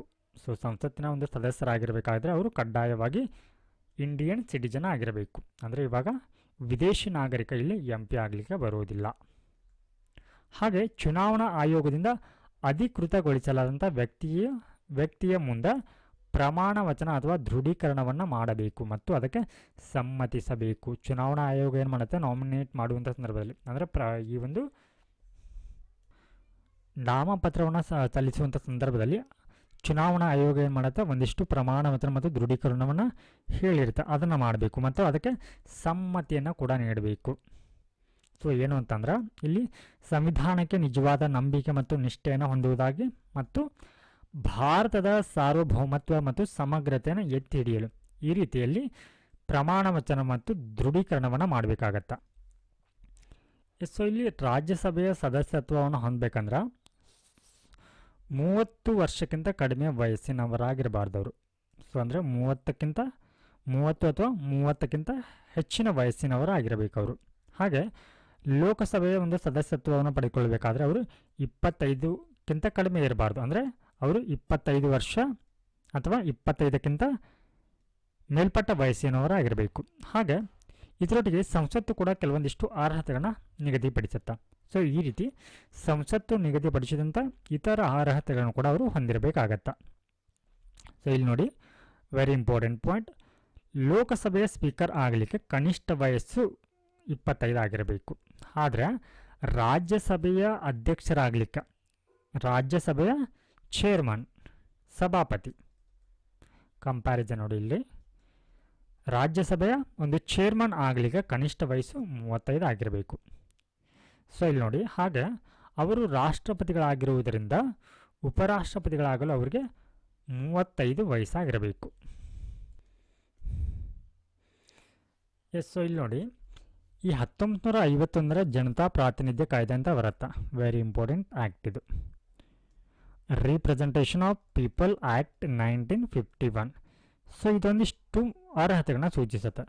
ಸೊ ಇಲ್ಲಿ ನಾವು ನೋಡಿದ್ದೀವಿ ಈಗಾಗಲೇ, ಭಾರತದ ಪ್ರಜೆಯಾಗಿರಬೇಕು, ಹಾಗೆ ರಾಜ್ಯಸಭೆಗಿದ್ದರೆ 30 ವರ್ಷ ಕಡಿಮೆ ವಯಸ್ಸಿನವರಾಗಿರಬಾರ್ದು, ಹಾಗೆ ಲೋಕಸಭೆ ಅಂತ ಬಂದರೆ 25ಕ್ಕಿಂತ ಕಡಿಮೆ ವಯಸ್ಸಿನವರಾಗಿರಬಾರ್ದು ಅನ್ನೋದನ್ನು, ಹಾಗೆ ಚುನಾವಣಾ ಆಯೋಗದಿಂದ ಅಧಿಕೃತಗೊಳಿಸಲಾದಂಥ ವ್ಯಕ್ತಿಯ ಮುಂದೆ ಅವರು ಪ್ರಮಾಣ ವಚನ ಮತ್ತು ದೃಢೀಕರಣವನ್ನು ಮಾಡಬೇಕು ಮತ್ತು ಅದಕ್ಕೆ ಸಮ್ಮತಿಯನ್ನು ಸೂಚಿಸಬೇಕು ಅಂತ ಹೇಳಿ ಈ ರೀತಿಯ ಒಂದು ಅರ್ಹತೆಗಳನ್ನ ನೋಡಿದ್ದೀವಿ.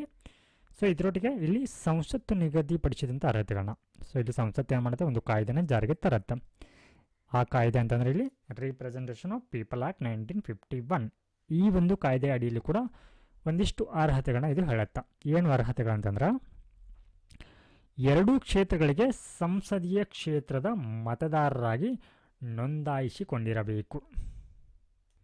ಅಂದರೆ ಇಲ್ಲಿ ಸಂಸತ್ತಿನ ಒಂದು ಸದಸ್ಯತ್ವವನ್ನು ನೀವು ಗಳಿಸಿಕೊಳ್ಬೇಕಾದ್ರೆ, ಸೊ ಇಲ್ಲಿ ನೀವು ಕಡ್ಡಾಯವಾಗಿ ಈ ಎರಡೂ ಕ್ಷೇತ್ರಗಳಿಗೆ ಸಂಸದೀಯ ಕ್ಷೇತ್ರದ ಮತದಾರರಾಗಿ, ಅಂದರೆ ರಾಜ್ಯಸಭೆ ಮತ್ತು ಲೋಕಸಭೆ ಸೊ ಇದರಲ್ಲಿ ಕ್ಷೇತ್ರದ ಮತದಾರರಾಗಿ ನೀವು ಗುರುತಿಸಿಕೊಂಡಿರಬೇಕು. ಸೊ ಇದರೊಟ್ಟಿಗೆ 2003ರಲ್ಲಿ ಒಂದು ಬದಲಾವಣೆಯನ್ನು ತರಲಾಗತ್ತೆ. ಏನು ಬದಲಾವಣೆ ಅಂತಂದರೆ, ನಿರ್ದಿಷ್ಟ ರಾಜ್ಯದಿಂದ ರಾಜ್ಯಸಭೆಗೆ ಸ್ಪರ್ಧಿಸುವಂಥ ವ್ಯಕ್ತಿ ಆ ರಾಜ್ಯದ ಮತದಾರರಾಗಿರಬೇಕೆಂಬ ನಿಬಂಧನೆಯನ್ನು ತೆಗೆದುಹಾಕಲಾಯಿತು. ಅಂದರೆ ಇವಾಗ ನೀವು ರಾಜ್ಯಸಭೆಗೆ ಕಂಟೆಸ್ಟ್ ಮಾಡ್ತಾ ಇದ್ದೀರಾ ಅಂತಂದರೆ ಇವಾಗ ಕರ್ನಾಟಕದಿಂದ ನೀವು ಕರ್ನಾಟಕದ ಒಂದು ಮತದಾರರಾಗಿರಬೇಕೆಂಬ ಇಲ್ಲಿ ಅಗತ್ಯತೆ ಇರೋದಿಲ್ಲ ಈ ಒಂದು ತಿದ್ದುಪಡಿಯ ಮೂಲಕ. ನೀವು ನೋಡಿ ಇವಾಗ ಏನು ಅಂತಂದ್ರೆ, ಯಾರೇ ಆಗಲಿ ನೋಡಿ, ಯಾರೇ ಆಗಲಿ ಯಾವುದೇ ರಾಜ್ಯದಿಂದ ಏನು ಮಾಡ್ಬೋದು, ಇವಾಗ ಪ್ರಸ್ತುತ ರಾಜ್ಯಸಭೆಗೆ ಸ್ಪರ್ಧಿಸಬಹುದು. ಸೊ ಬೆಸ್ಟ್ ಎಕ್ಸಾಂಪಲ್ ಇವಾಗ ನಿರ್ಮಲಾ ಸೀತಾರಾಮನ್. ಸೊ ನಿರ್ಮಲಾ ಸೀತಾರಾಮನ್ ಅವರು ಇವರು ಬೇರೆ ರಾಜ್ಯದ್ದು, ಅಂದರೆ ಇವರು ನಮ್ಮ ಕರ್ನಾಟಕದಿಂದ ಸ್ಪರ್ಧಿಸ್ತಾರೆ. ಕರ್ನಾಟಕದಿಂದ ರಾಜ್ಯಸಭೆಗೆ ಸ್ಪರ್ಧೆನ ಮಾಡ್ತಾರೆ. ಆದರೆ ಇವರು ಕರ್ನಾಟಕದ ಮತದಾರರಲ್ಲ. ನೆನಪಿರಲಿ, ಇವರು ಕರ್ನಾಟಕದ ಮತದಾರರಲ್ಲ, ಆದರೂ ಕೂಡ ಇವರು ಕರ್ನಾಟಕದಿಂದ ರಾಜ್ಯಸಭೆಗೆ ಇಲೆಕ್ಷನ್ಗೆ ಕಂಟೆಸ್ಟ್ ಮಾಡ್ತಾರೆ. ಸೊ ಈ ರೀತಿ ಇವಾಗ ಇರುವಂಥದ್ದು. ಸೊ ಹೀಗಾಗಿ ರಾಜ್ಯಸಭೆಗೆ ಸ್ಪರ್ಧಿಸುವಂಥ ವ್ಯಕ್ತಿ ಆ ರಾಜ್ಯದ, ಅಂದರೆ ಇವಾಗ ಇವರು ಕರ್ನಾಟಕದ ಮತದಾರರಲ್ಲ ಆಗಿರಬೇಕೆಂಬ ನಿಬಂಧನೆಯನ್ನು ತೆಗೆದುಹಾಕಲಾಯಿತು. ಸೊ ಹೀಗಾಗಿ ಪ್ರಸ್ತುತ ಯಾರೇ ಆಗಲಿ ಯಾವುದೇ ರಾಜ್ಯದಿಂದ ರಾಜ್ಯಸಭೆಗೆ ಚುನಾವಣೆಗೆ ಸ್ಪರ್ಧಿಸಬಹುದು. ಹಾಗೆ ನೋಡಿ, ಮೀಸಲು ಸ್ಥಾನಕ್ಕೆ ಸ್ಪರ್ಧಿಸಲು SC ಅಥವಾ ST ಸದಸ್ಯರಾಗಿರಬೇಕು. ಅಂದರೆ ಇವಾಗ ಕೆಲವೊಂದಿಷ್ಟು ಮೀಸಲಾಗಿರುತ್ತೆ, ಅಂದರೆ SC ಆರ್ ST ಮೀಸಲು ಕ್ಷೇತ್ರ ಇರುತ್ತೆ. ಇಲ್ಲಿ ಸ್ಪರ್ಧಿಸಲಿಕ್ಕೆ SC ST ಏನಿದು ಮೀಸಲು ಕ್ಷೇತ್ರ ಅವರಿಗೆ ಇರುವಂಥದ್ದು. ಸೊ ಹೀಗಾಗಿ ಈ ಒಂದು ಕ್ಷೇತ್ರಕ್ಕೆ ಸ್ಪರ್ಧಿಸಲಿಕ್ಕೆ ಅದೇ ವರ್ಗದವರಾಗಿರಬೇಕು. SC ಕ್ಷೇತ್ರ ಆಗಿದ್ದರೆ SC ವರ್ಗದವರೇ ಆ ಒಂದು ಚುನಾವಣೆಗೆ ಕಂಟೆಸ್ಟ್ ಮಾಡಬೇಕು. ಹಾಗೆ ST ಒಂದು ಮೀಸಲು ಕ್ಷೇತ್ರ ಇತ್ತಂದರೆ ಅಲ್ಲಿ ST ವರ್ಗದವರೇ ಆ ಒಂದು ಚುನಾವಣೆಗೆ ಕಂಟೆಸ್ಟ್ ಮಾಡಲಿಕ್ಕೆ ಬರುತ್ತೆ. ಸೊ ಇಲ್ಲಿ ನೋಡಿ, ವೆರಿ ಇಂಪಾರ್ಟೆಂಟ್, ಮೀಸಲಿಡದಂಥ ಸ್ಥಾನಕ್ಕೂ ಕೂಡ ಸ್ಪರ್ಧಿಸಬಹುದು.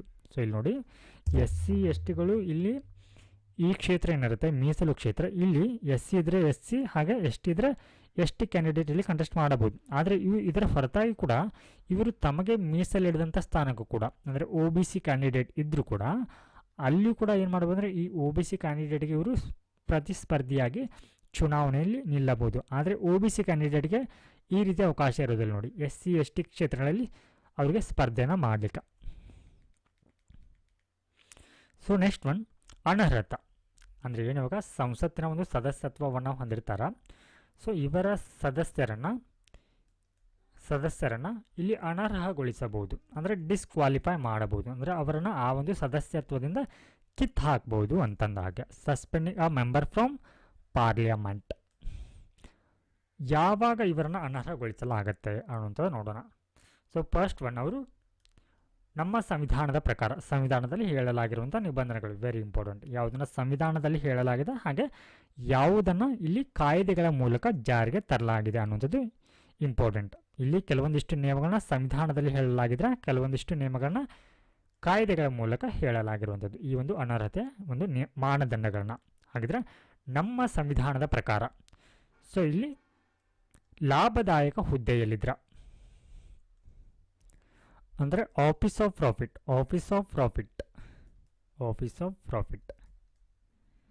ಲಾಭದಾಯಕ ಹುದ್ದೆ, ಅಂದರೆ ಸರ್ಕಾರದ ಒಂದು ಲಾಭದಾಯಕ ಹುದ್ದೆ ಹಿಡಿದಿದ್ರೆ, ಸೊ ಯಾವುದೇ ಒಬ್ಬ ವ್ಯಕ್ತಿ ಈಗಾಗಲೇ ಸರ್ಕಾರದ ಒಂದು ಲಾಭದಾಯಕ ಹುದ್ದೆಯಲ್ಲಿದ್ದರೆ, ಸೊ ಆತ ಇಲ್ಲಿ ಸಂಸದರಾಗಲಿಕ್ಕೆ ಅನರ್ಹನಾಗಿರ್ತಾನೆ. ಉದಾಹರಣೆಗೆ ಇವಾಗ ಯಾವುದೇ ಒಂದು ಸರ್ಕಾರದ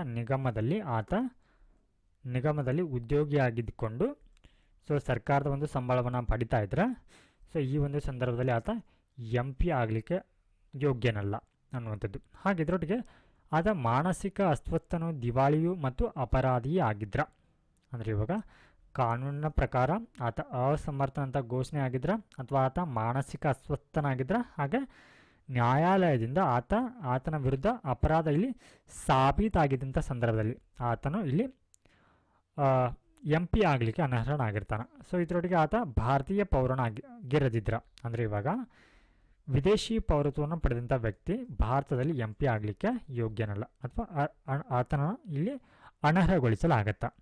ಸೊ ಇದರೊಟ್ಟಿಗೆ ಸಂಸತ್ತು ನಿಗದಿಪಡಿಸಿದಂಥ ಇತರ ಅನರ್ಹತೆಗಳನ್ನ ಹೊಂದಿರದಿದ್ರೆ ಸಂಸತ್ತು ಏನು ಮಾಡ್ಬೋದು, ಕೆಲವೊಂದಿಷ್ಟು ನಿಯಮಗಳನ್ನು ಜಾರಿಗೆ ತರಬಹುದು. ಅಂದರೆ ಕಾಯ್ದೆಗಳ ಮೂಲಕ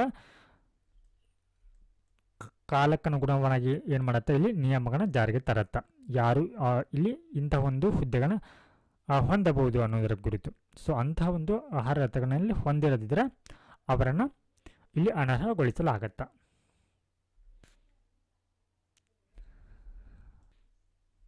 ಎಸ್, ಸೊ ನೋಡಿ ಇಲ್ಲಿ ಇವಾಗ ಸಂಸತ್ತು ನಿಗದಿಪಡಿಸಿದಂಥ ಇತರ ಅರ್ಹತೆಗಳಂತ ಮಾತಾಡಿದ್ವಿ ಈಗಷ್ಟ.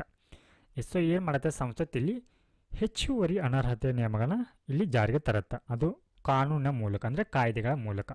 ಸೊ ಅದರಲ್ಲಿ ಪ್ರಮುಖವಾಗಿ ಪ್ರಜಾಪ್ರಾತಿನಿಧ್ಯ ಕಾಯ್ದೆ 1951 ಅಥವಾ ಇದಕ್ಕೆ ಜನತಾ ಪ್ರಾತಿನಿಧ್ಯ ಕಾಯ್ದೆ 1951 ಅಂತ ಕರೀತಾರೆ. Representation of people act 1951. Yes, so ಈ ಒಂದು ಕಾಯ್ದೆ ಮೂಲಕ ಇಲ್ಲಿ ನೋಡಿ ಏನನ್ನ ಇಲ್ಲಿ ತರಲಾಗತ್ತೆ ಅಂದರೆ ಚುನಾವಣಾ ಅಪರಾಧಗಳು ಅಥವಾ ಭ್ರಷ್ಟಾಚಾರದ ಪ್ರಕರಣಗಳಲ್ಲಿ ತಪ್ಪಿತಸ್ಥನಾಗಿರಬಾರದು. ಎಸ್, ಸೊ ಅಂದರೆ ಇಲ್ಲಿ ನೋಡಿ ಚುನಾವಣಾ ಅಪರಾಧಗಳು ಅಂದರೆ ಎಲೆಕ್ಷನ್ ಮಾಲ್ ಪ್ರಾಕ್ಟೀಸ್ ಅಂತ ಬರುತ್ತೆ, ಅಥವಾ ಭ್ರಷ್ಟಾಚಾರದಂಥ ಪ್ರಕರಣಗಳಲ್ಲಿ. ಉದಾಹರಣೆಗೆ ಇವಾಗ ಇಲ್ಲಿ ದುಡ್ಡು ಕೊಟ್ಟು ಏನಾದ್ರೂ ಮತವನ್ನು ಖರೀದಿ ಮಾಡ್ತಾ ಇದ್ರೆ ಇಂಥ ಒಂದು ಆರೋಪದಲ್ಲಿ ಅಥವಾ ಇದರಲ್ಲಿ ನೀವು ಸಿಕ್ಬಿದ್ದು ದೋಷಿ ಅಂತ ನೀವು ಸಾಬೀತಾದ್ರೆ ಸೊ ನಿಮ್ಮನ್ನು ಅನರ್ಹಗೊಳಿಸಲಾಗತ್ತೆ.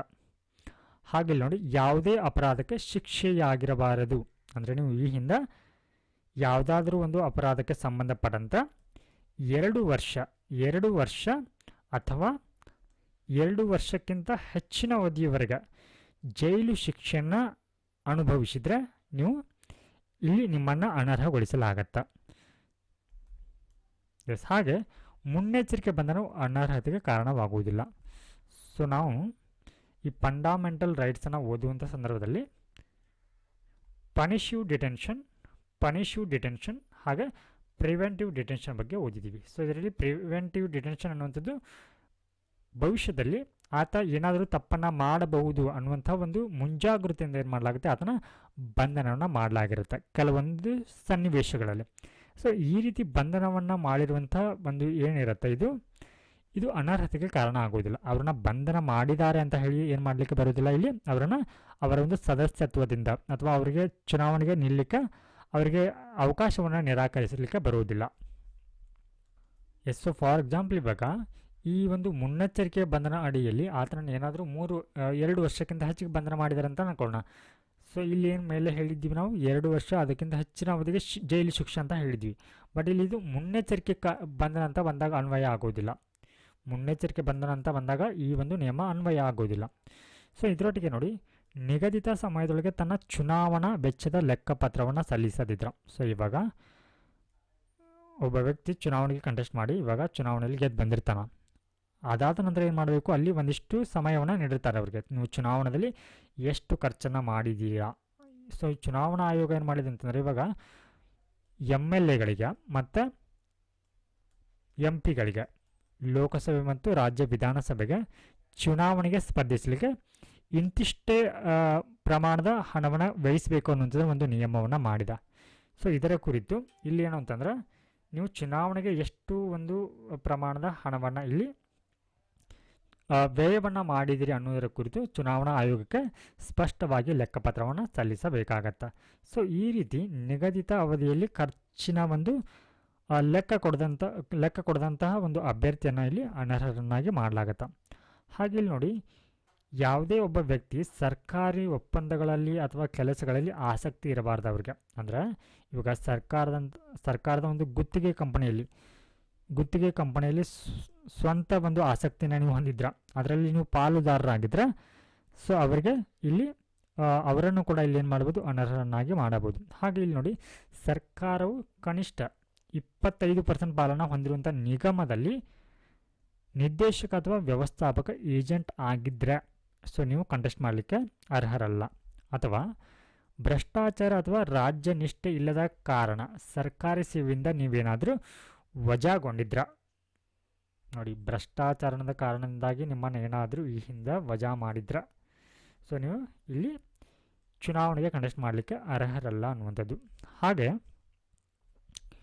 ವಿವಿಧ ಗುಂಪುಗಳ ನಡುವೆ ದ್ವೇಷವನ್ನು ಉತ್ತೇಜಿಸಿದ್ದಕ್ಕಾಗಿ ಅಥವಾ ಲಂಚದ ಅಪರಾಧಕ್ಕಾಗಿ ಶಿಕ್ಷೆಗೊಳಗಾಗಿರಬಾರದು. ಇಲ್ಲಿ ನೋಡಿ, ಯಾವುದೇ ಒಂದು ಸಮಾಜ ವಿರೋಧಿ ಅಪರಾಧಗಳಲ್ಲಿ ನೀವು ತೊಡಗಿರಬಾರದು ಅಂದ ಹಾಗೆ.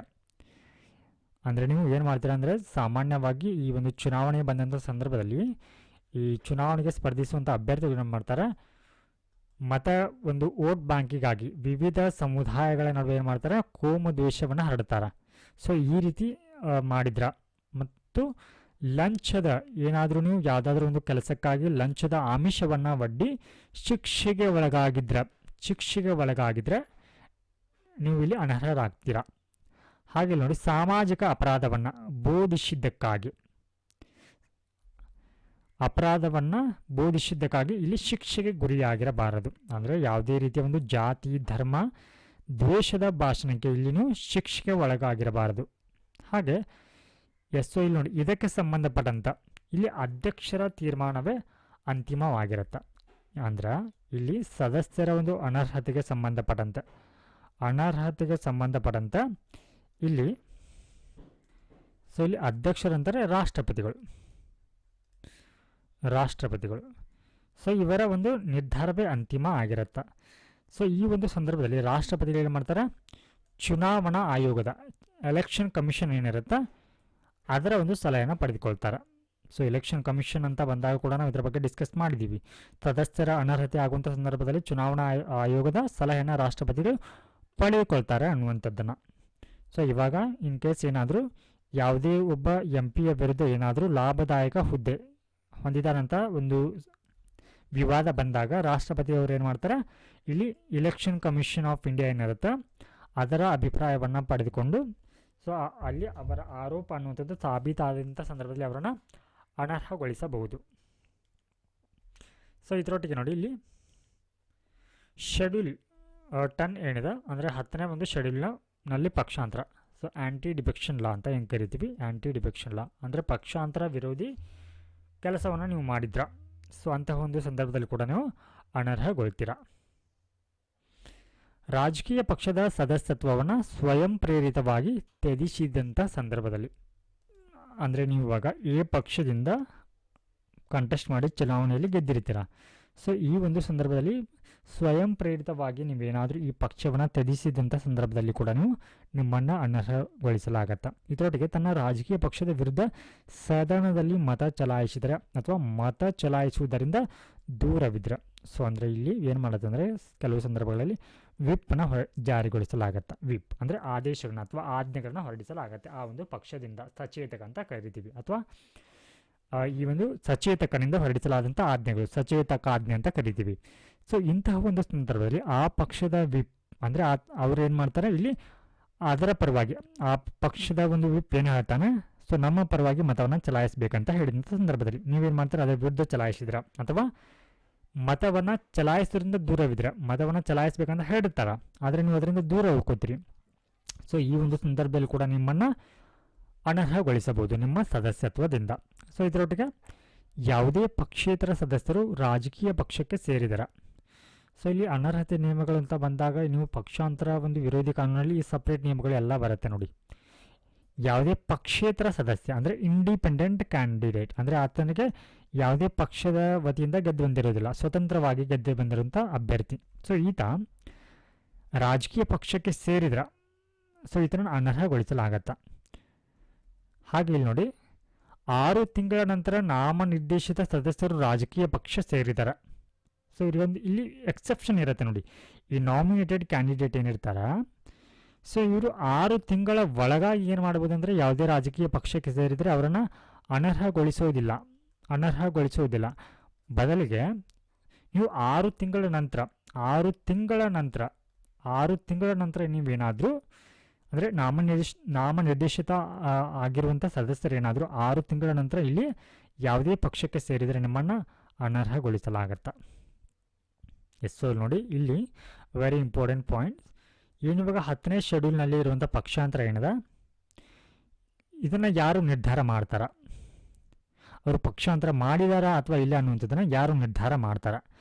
ಲೋಕಸಭೆಯಲ್ಲಿ ಆಗಿದ್ರೆ ಪಕ್ಷಾಂತರ ಅದನ್ನು ಸ್ಪೀಕರ್ ಅವರು ನಿರ್ಧಾರ ಮಾಡ್ತಾರೆ. ಹಾಗೆ ರಾಜ್ಯಸಭೆಯಲ್ಲಿ ಆಗಿದ್ರೆ ಸಭಾಪತಿಗಳು ಅಂದರೆ ಚೇರ್ಮನ್ ಅವರು ಮಾಡ್ತಾರೆ. ಎಸ್. ಸೊ ಈ ರೀತಿ ಏನು ಪಕ್ಷಾಂತರ ಒಂದು ಸಂಬಂಧಪಟ್ಟಂಥ ನಿರ್ಧಾರಗಳನ್ನ ಸ್ಪೀಕರ್ ಮತ್ತು ಸಭಾಪತಿಗಳು ಕೈಗೊಳ್ತಾರೆ. ಸೊ ಈ ರೀತಿಯ ಒಂದು ಅಧಿಕಾರಗಳನ್ನ 1992ರಲ್ಲಿ ಏನು ಮಾಡಲಾಗತ್ತೆ, ನ್ಯಾಯಾಂಗ ಪರಿಶೀಲನೆಗೆ ಅಂದರೆ ಜುಡಿಷಿಯಲ್ ರಿವ್ಯೂಗೆ ಒಳಪಡಿಸಲಾಗತ್ತೆ. ಅಂದರೆ ಇಲ್ಲಿ ಏನಾಗುತ್ತೆ, ಕೆಲವೊಂದಿಷ್ಟು ಸಂದರ್ಭಗಳಲ್ಲಿ ಪಕ್ಷಾಂತರ ಒಂದು ಕಾನೂನು ಅಡಿಯಲ್ಲಿ ಸದಸ್ಯರನ್ನು ಅನರ್ಹಗೊಳಿಸುವಂಥ ಸಂದರ್ಭದಲ್ಲಿ ಸ್ಪೀಕರ್ ಅವರು ಕೂಡ ಪಕ್ಷಪಾತವನ್ನು ಮತ್ತು ಚೇರ್ಮನ್ ಅವರು ಪಕ್ಷಪಾತವನ್ನು ಮಾಡುವಂಥ ಸಾಧ್ಯತೆ ಇರುತ್ತೆ. ಸೊ ಹೀಗಾಗಿ ಇದನ್ನು ಕೂಡ ನ್ಯಾಯಾಲಯ ಒಂದು ಪರಿಶೀಲನೆಗೆ ಒಳಪಡಿಸಲಾಗತ್ತೆ. ಸೊ ಇದರೊಟ್ಟಿಗೆ ಇಲ್ಲಿ ಸ್ಥಾನಗಳ ತೆರವು, ವೇಕೆಂಟ್ ಆಫ್ ಸೀಟ್ಸ್, ಅಂದರೆ ಇವಾಗ ನಾವು ಈ ಒಂದು ಲೋಕಸಭೆ ಮತ್ತು ರಾಜ್ಯಸಭೆಯ ಸದಸ್ಯರ ಬಗ್ಗೆ ನೋಡ್ತಾ ಇದ್ದೀವಿ. ಸೊ ಇವರ ಸ್ಥಾನಗಳು ಹೇಗೆ ತೆರವಾಗುತ್ತೆ, ಖಾಲಿ ಉಳಿಯುತ್ತೆ, ಸ್ಥಾನಗಳು ಯಾವ ರೀತಿ ಇಲ್ಲಿ ತೆರವಾಗುತ್ತೆ ಅನ್ನುವಂತ ನೋಡೋಣ. ಎಸ್. ಸೊ ಇಲ್ಲಿ ವೆರಿ ಇಂಪಾರ್ಟೆಂಟ್ ಪಾಯಿಂಟ್ಸ್. ಸದಸ್ಯತ್ವ ಅಂದರೆ ಡ್ಯುಯಲ್ ಮೆಂಬರ್ಶಿಪ್ಪನ್ನು ಹೊಂದಿದ್ದಾರೆ. ಡ್ಯುಯಲ್ ಮೆಂಬರ್ಶಿಪ್ ಅಂದ್ರೆ ಇವಾಗ ಉಭಯ ಸದನಗಳಿಗೆ ಒಬ್ಬ ವ್ಯಕ್ತಿ ಆಯ್ಕೆ ಆದಾಗ, ಅಂದರೆ ಉಭಯ ಸದನಗಳಂತಂದರೆ ಇಲ್ಲಿ ಲೋಕಸಭೆ ಅಥವಾ ರಾಜ್ಯಸಭೆಗೆ ಇವಾಗ ಒಬ್ಬ ವ್ಯಕ್ತಿ ಇವಾಗ ಆಯ್ಕೆ ಆಗಿದೆ ಅಂತ ಅನ್ಕೊಳ್ಳೋಣ. ಸೊ ಆವಾಗ ಏನಾಗುತ್ತೆ, ದೆನ್ ಯಾವ ಸದನವನ್ನು ತೊರೆಯಲು ಬಯಸುತ್ತಾನೆ ಎಂಬುದನ್ನು ಆತ 10 ದಿನಗಳಲ್ಲಿ ಹೇಳಬೇಕು. ಇಲ್ಲಿ ನೋಡಿ, ಎರಡೂ ಒಂದು ಸದನಗಳ ಆಯ್ಕೆ ಆದಂಥ ವ್ಯಕ್ತಿ 10 ದಿನ ಡೆಡ್ಲೈನ್ ಕೊಡ್ತಾರೆ ಆತನಿಗೆ. 10 ದಿನದಲ್ಲಿ ನೀನು ಲೋಕಸಭೆ ಚೂಸ್ ಮಾಡ್ತೀವಿ ಅಥವಾ ರಾಜ್ಯಸಭೆಗೆ ಆಯ್ಕೆ ಮಾಡ್ಕೊಳ್ತೀವಿ ಅನ್ನೋದನ್ನ ನಿನಗೆ ಬಿಟ್ಟಿರುವಂಥದ್ದು ಅನ್ನೋದನ್ನ ಇಲ್ಲಿ 10 ದಿನಗಳ ಒಂದು ಅವಕಾಶವನ್ನು ಕೊಡ್ತಾರೆ. ಸೊ ಇಲ್ಲಿ ನೋಡಿ, ಅವರಿಗೆ ಸ್ಪಷ್ಟ ಅಭಿಪ್ರಾಯವಿಲ್ಲದಿದ್ರೆ, ಸೊ ಇಲ್ಲಿ ಆಯ್ಕೆ ಆಗಿರುವಂಥ ಎರಡೂ ಸದನಗಳ ಆಯ್ಕೆ ಆಗಿರುವಂಥ ವ್ಯಕ್ತಿಗೆ ತನಗೆ ಯಾವ ಒಂದು ಸದನಕ್ಕೆ ಹೋಗಬೇಕು ಅನ್ನೋದರ ಕುರಿತು ಸ್ಪಷ್ಟ ಅಭಿಪ್ರಾಯ ಇಲ್ಲದಿದ್ದರೆ ಏನಾಗುತ್ತೆ, ಅವಾಗ ಸ್ವಯಂಚಾಲಿತವಾಗಿ ನೋಡಿ ರಾಜ್ಯಸಭೆಯ ಸ್ಥಾನ ಏನಾಗುತ್ತೆ, ಸ್ವಯಂಚಾಲಿತವಾಗಿ ಆಟೋಮೆಟಿಕ್ಲಿ ಏನಾಗುತ್ತೆ, ತೆರವಾಗುತ್ತೆ. ಲೋಕಸಭೆ, ರಾಜ್ಯಸಭೆ, ಇಲ್ಲಿ ನೋಡಿ, ಇಲ್ಲಿ ರಾಜ್ಯಸಭೆಯ ಸ್ಥಾನ ಏನಾಗುತ್ತೆ, ನೀವು ಡಿಸೈಡ್ ಮಾಡದೆ ಹೋದರೆ ಅವಾಗ ಆಟೋಮೆಟಿಕ್ಲಿ ನೀವು ನಿರ್ಧಾರ ಮಾಡದೆ ಹೋದರೂ ಕೂಡ ಏನಾಗುತ್ತೆ, ಇಲ್ಲಿ ರಾಜ್ಯಸಭೆಯ ಸ್ಥಾನ ವೇಕೆಂಟ್ ಆಗುತ್ತೆ. ಸೊ ಅಂದರೆ ನೀವು ಇಲ್ಲಿ ಲೋಕಸಭೆಯ ಒಂದು ಸದಸ್ಯತ್ವದಲ್ಲಿ ಮುಂದುವರಿತೀರಾ. ಹಾಗೆ ನೆಕ್ಸ್ಟ್ ನೋಡಿ, ಒಂದು ಸದನದ ಸದಸ್ಯರು ಈಗಾಗಲೇ ಇನ್ನೊಂದು ಸದನಕ್ಕೆ ಆಯ್ಕೆಯಾಗಿದ್ದಾರೆ. ಅಂದರೆ ನೋಡಿ, ಇವಾಗ ಅಂದರೆ ಸದಸ್ಯರಿಗೆ ಮೊದಲ ಸದನದಲ್ಲಿ ಆಸಕ್ತಿ ಇಲ್ಲ ಅಂತ ಅರ್ಥ ಆಗುತ್ತೆ. ಸೊ ಇದರೊಟ್ಟಿಗೆ ಅದರಿಂದ ಮೊದಲ ಸದನದ ಸ್ಥಾನ ಖಾಲಿಯಾಗುತ್ತದೆ. ಅಂದರೆ ಇವಾಗ ಈತ ಲೋಕಸಭೆಯ ಒಂದು ಸದಸ್ಯನಾಗಿರ್ತಾನೆ ಅಂತ ಅನ್ಕೊಳ್ಳೋಣ, ಸದಸ್ಯ. ಸೊ ಇವರು ರಾಜ್ಯಸಭೆಗೆ ಮತ್ತೆ ಏನು ಮಾಡ್ತಾರೆ, ಕಂಟೆಸ್ಟ್ ಮಾಡ್ತಾರೆ. ಸೊ ಇಲ್ಲೂ ಕೂಡ ಅವರು ವಿನ್ ಆಗ್ತಾರೆ. ಸೊ ಇಲ್ಲಿ ಏನಾಗುತ್ತೆ, ಇವರು ಈಗಾಗಲೇ ಇಲ್ಲಿ ಸದಸ್ಯರಾಗಿರ್ತಾರೆ, ಮತ್ತೆ ಯಾಕೆ ಈ ರಾಜ್ಯಸಭೆಗೆ ಕಂಟೆಸ್ಟ್ ಮಾಡ್ತಾ ಇದ್ದಾರೆ ಅಂತಂದರೆ ಅವರಿಗೆ ಈ ಲೋಕಸಭೆಯಲ್ಲಿ ಆಸಕ್ತಿ ಇರೋದಿಲ್ಲ, ಲೋಕಸಭೆಯ ಸದಸ್ಯರಾಗಿ ಅವರಿಗೆ ಮುಂದುವರಿಕಲಿ ಆಸಕ್ತಿ ಇರೋದಿಲ್ಲ. ಸೊ ಹೀಗಾಗಿ ಇವರು ರಾಜ್ಯಸಭೆಗೆ ಕಂಟೆಸ್ಟ್ ಮಾಡಿರ್ತಾರೆ. ಸೊ ಇಂತಹ ಒಂದು ಸಂದರ್ಭದಲ್ಲಿ ನೋಡಿ, ಅವರು ಈ ಹಿಂದೆ ಅಂದರೆ ಈ ಒಂದು ಸದನಕ್ಕೆ ಏನೋ ಚುನಾವಣೆಗೆ ಕಂಟೆಸ್ಟ್ ಮಾಡುವ ಮೊದಲು ಅವರು ಈ ಹಿಂದೆ ಯಾವ ಒಂದು ಸದನದ ಸದಸ್ಯತ್ವವನ್ನು ಹೊಂದಿರ್ತಾರೆ ಅದು ಏನಾಗುತ್ತೆ, ಇಲ್ಲಿ ರದ್ದಾಗುತ್ತೆ, ಖಾಲಿ ಆಗುತ್ತೆ ಅಂತ ಅರ್ಥ. ಹಾಗೆ ಇಲ್ಲಿ ನೋಡಿ, ಸದನದಲ್ಲಿ 2 ಸ್ಥಾನಗಳಿಗೆ ಆಯ್ಕೆ ಆದಾಗ ತನ್ನ ಮೊದಲ ಸೀಟಿನ ಬಗ್ಗೆ ಅಭಿಪ್ರಾಯವನ್ನು ಸ್ಪಷ್ಟಪಡಿಸಬೇಕು. ಎಷ್ಟು ನೋಡಿ, ವೆರಿ ಇಂಪಾರ್ಟೆಂಟ್ ಪಾಯಿಂಟ್. ಇಲ್ಲಿ ನೋಡಿ, ಸದನದಲ್ಲಿ 2 ಸ್ಥಾನಗಳಿಗೆ, ಅಂದರೆ ಇವಾಗ ಇಲ್ಲಿ ಹೇಳ್ತಾ ಇರುವಂಥದ್ದು ಒಂದೇ ಸದನದಲ್ಲಿ ನಾವು ಮೇಲೆ ಡಿಸ್ಕಸ್ ಮಾಡಿರುವಂಥದ್ದು ಲೋಕಸಭೆ ಮತ್ತು ರಾಜ್ಯಸಭೆಯಲ್ಲಿ. ಆದರೆ ಇವಾಗ ಲೋಕಸಭೆಯಲ್ಲಿನೇ ಹೇಳ್ತಾ ಇದ್ದಾರೆ, ಲೋಕಸಭೆಯಲ್ಲಿ 2 ಸ್ಥಾನಗಳಲ್ಲಿ. ಸೊ ಇವು ಸಾಮಾನ್ಯವಾಗಿ ಏನಾಗುತ್ತೆ ಅಂದರೆ ಇಲ್ಲಿ ಒಬ್ಬರು 2 ಕ್ಷೇತ್ರಗಳಿಗೆ ಇಲ್ಲಿ ಸ್ಪರ್ಧೆಯನ್ನು ಮಾಡಬಹುದು. ಸೊ ಈ ಹಿಂದೆ ರಾಹುಲ್ ಗಾಂಧಿಯವರು ಇಲ್ಲಿ ಕೂಡ ಸ್ಪರ್ಧೆಯನ್ನು ಮಾಡಿದರು, ಹಾಗೆ ಪ್ರಧಾನಮಂತ್ರಿ ನರೇಂದ್ರ ಮೋದಿಯವರು ಕೂಡ ಇಲ್ಲಿ ಕಂಟೆಸ್ಟ್ ಮಾಡಿದರು 2 ಒಂದು ಸ್ಥಾನಗಳಿಗೆ. ಸೊ ಈ ಒಂದು ಸಂದರ್ಭದಲ್ಲಿ ಇವಾಗ ನರೇಂದ್ರ ಮೋದಿಯವರು 2 ಸ್ಥಾನಗಳಲ್ಲಿ ವಿನ್ ಆಗಿದ್ದಾರೆ. ಸೊ ಈ ಒಂದು ಸಂದರ್ಭದಲ್ಲಿ ಅವರು ತನ್ನ ಮೊದಲ ಸೀಟನ್ನು 2ನಲ್ಲಿ ಗೆದ್ದಿರ್ತಾರೆ. ಓಕೆ, ಸೊ ತಮ್ಮ ಮೊದಲ ಸೀಟು ಅಂದರೆ ಫಸ್ಟ್ ಇಲ್ಲಿ ನಾಮಪತ್ರವನ್ನು ಸಲ್ಲಿಸಿರ್ತಾರಲ್ವಾ. ಸೊ ಈ ಸ್ಥಾನದ ಬಗ್ಗೆ ಅವರು ತಮ್ಮ ಅಭಿಪ್ರಾಯವನ್ನು ಹೇಳಬೇಕು.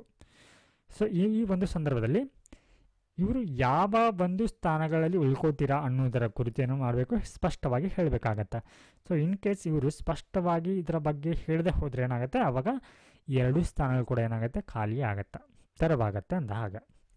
ಹಾಗೆ ಸಂಸತ್ತು ಮತ್ತು ರಾಜ್ಯ ಶಾಸಕಾಂಗಕ್ಕೆ ಆಯ್ಕೆಯಾದಾಗ ಇಲ್ಲಿ ನೋಡಿ, ಸಂಸತ್ತು ಅಂದರೆ ಇಲ್ಲಿ ರಾಜ್ಯಸಭೆ ಮತ್ತು ಲೋಕಸಭೆ ಬಗ್ಗೆ ಹೇಳ್ತಾ ಇದ್ದ. ರಾಜ್ಯ ಶಾಸಕಾಂಗ ಅಂದರೆ ಇಲ್ಲಿ ಲೆಜಿಸ್ಲೇಟಿವ್ ಅಸೆಂಬ್ಲಿ ಮತ್ತು ಲೆಜಿಸ್ಲೇಟಿವ್ ಕೌನ್ಸಿಲ್ ಇದರ ಬಗ್ಗೆ ಹೇಳ್ತಾ ಇದ್ದ. ಸೊ ಇಲ್ಲಿ ಸಂಸತ್ತಿನಲ್ಲಿ ಸ್ಥಾನ ಉಳಿಯುತ್ತದೆ. ರಾಜ್ಯ ಶಾಸಕಾಂಗದ ಸ್ಥಾನವನ್ನು 14 ದಿನಗಳಲ್ಲಿ ನಿರ್ವಹಿಸಲಾಗುವಂಥದ್ದು. ಅಂದರೆ ಇವಾಗ ನೀವು MLA ಆಗಿರ್ತೀರ, MLA ಆಗಿದ್ಕೊಂಡು ನೀವೇನು ಮಾಡ್ತೀರಾ, MP ಸ್ಥಾನಕ್ಕೆ ಸ್ಪರ್ಧಿಸಿರ್ತೀರ, ಅಲ್ಲಿ ವಿನ್ ಆಗ್ತೀರಾ. ಸೊ ಈ ಒಂದು ಸಂದರ್ಭದಲ್ಲಿ ಏನು ಮಾಡಲಾಗತ್ತಾ, ಸೊ ಈ ಒಂದು ಸಂದರ್ಭದಲ್ಲಿ ನಿಮ್ಗೆ MP ಸ್ಥಾನ ಇಲ್ಲೇನಾಗುತ್ತೆ ಖಚಿತಪಡಿಸತ್ತ. ಸೊ ಇಲ್ಲಿಯವರೆಗೆ ನೀವೇನು ಮಾಡ್ಬೋದು ಅಂದರೆ ಒಂದು ಸಂದರ್ಭದಲ್ಲಿ 14 ದಿನ ನೀವೇನು ಮಾಡ್ಬೋದು, MLA ಸ್ಥಾನವನ್ನು ಅಂದರೆ ರಾಜ್ಯ ಶಾಸಕಾಂಗ ಸ್ಥಾನವನ್ನು 14 ದಿನದವರೆಗೆ ಡೆಡ್ಲೈನ್ ಇರುತ್ತೆ. ಓಕೆ, ಅದಾದ ನಂತರದಲ್ಲಿ ಏನಾಗುತ್ತೆ, ನಿಮ್ಮ MP ಸ್ಥಾನ ಏನಾಗುತ್ತೆ ನಿಮಗೆ ಉಳಿಯುತ್ತೆ. ನೀವು ಮೆಂಬರ್ ಆಫ್ ಪಾರ್ಲಿಮೆಂಟ್ ಆಗಿ ಮುಂದುವರಿತೀರಾ.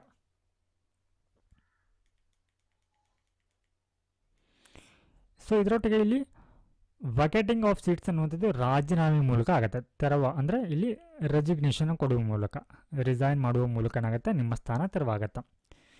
ಹಾಗಿದ್ರೆ ಇಲ್ಲಿ ಈ ಒಂದು ಸಂಸತ್ತಿನ ಸದಸ್ಯರು ಯಾರಿಗೆ ರಾಜೀನಾಮೆಯನ್ನು ಸಲ್ಲಿಸ್ತಾರೆ, ಲೋಕಸಭೆಯಲ್ಲಿ ಆಗಿದ್ರೆ ಅವರು ಸ್ಪೀಕರ್ ಅವರಿಗೆ, ರಾಜ್ಯಸಭೆಯ ಸದಸ್ಯರಾಗಿದ್ದರೆ ಅವರು ಚೇರ್ಮನ್ ಅವರಿಗೆ ತಮ್ಮ ರಾಜೀನಾಮೆಯನ್ನು ಸಲ್ಲಿಸ್ತಾರೆ. So next one very important point, speaker ಅಥವಾ ಚೇರ್ಮನ್ ರಾಜೀನಾಮೆಯನ್ನು ಸ್ವೀಕರಿಸಬಹುದು ಅಥವಾ ತಿರಸ್ಕಾರವನ್ನು ಕೂಡ ಮಾಡಬಹುದು. ವೆರಿ ಇಂಪಾರ್ಟೆಂಟ್ ಪಾಯಿಂಟ್ ನೋಡಿ. ಸೊ ಏನಿವಾಗ ಸದಸ್ಯರು ಸಲ್ಲಿಸಿರುವಂಥ ರಾಜೀನಾಮೆಯನ್ನು ಅವರು ಎಕ್ಸೆಪ್ಟ್ ಮಾಡಬಹುದು ಅಥವಾ ಅದನ್ನು ರಿಜೆಕ್ಟ್ ಕೂಡ ಮಾಡಬಹುದು. ಹೀಗೆ ತಿರಸ್ಕರಿಸಲ್ಪಟ್ಟರೆ ಅಂದರೆ ಇವಾಗ MP ನೀಡಿರುವಂಥ ತಮ್ಮ resignation ಲೆಟ್ರನ್ನು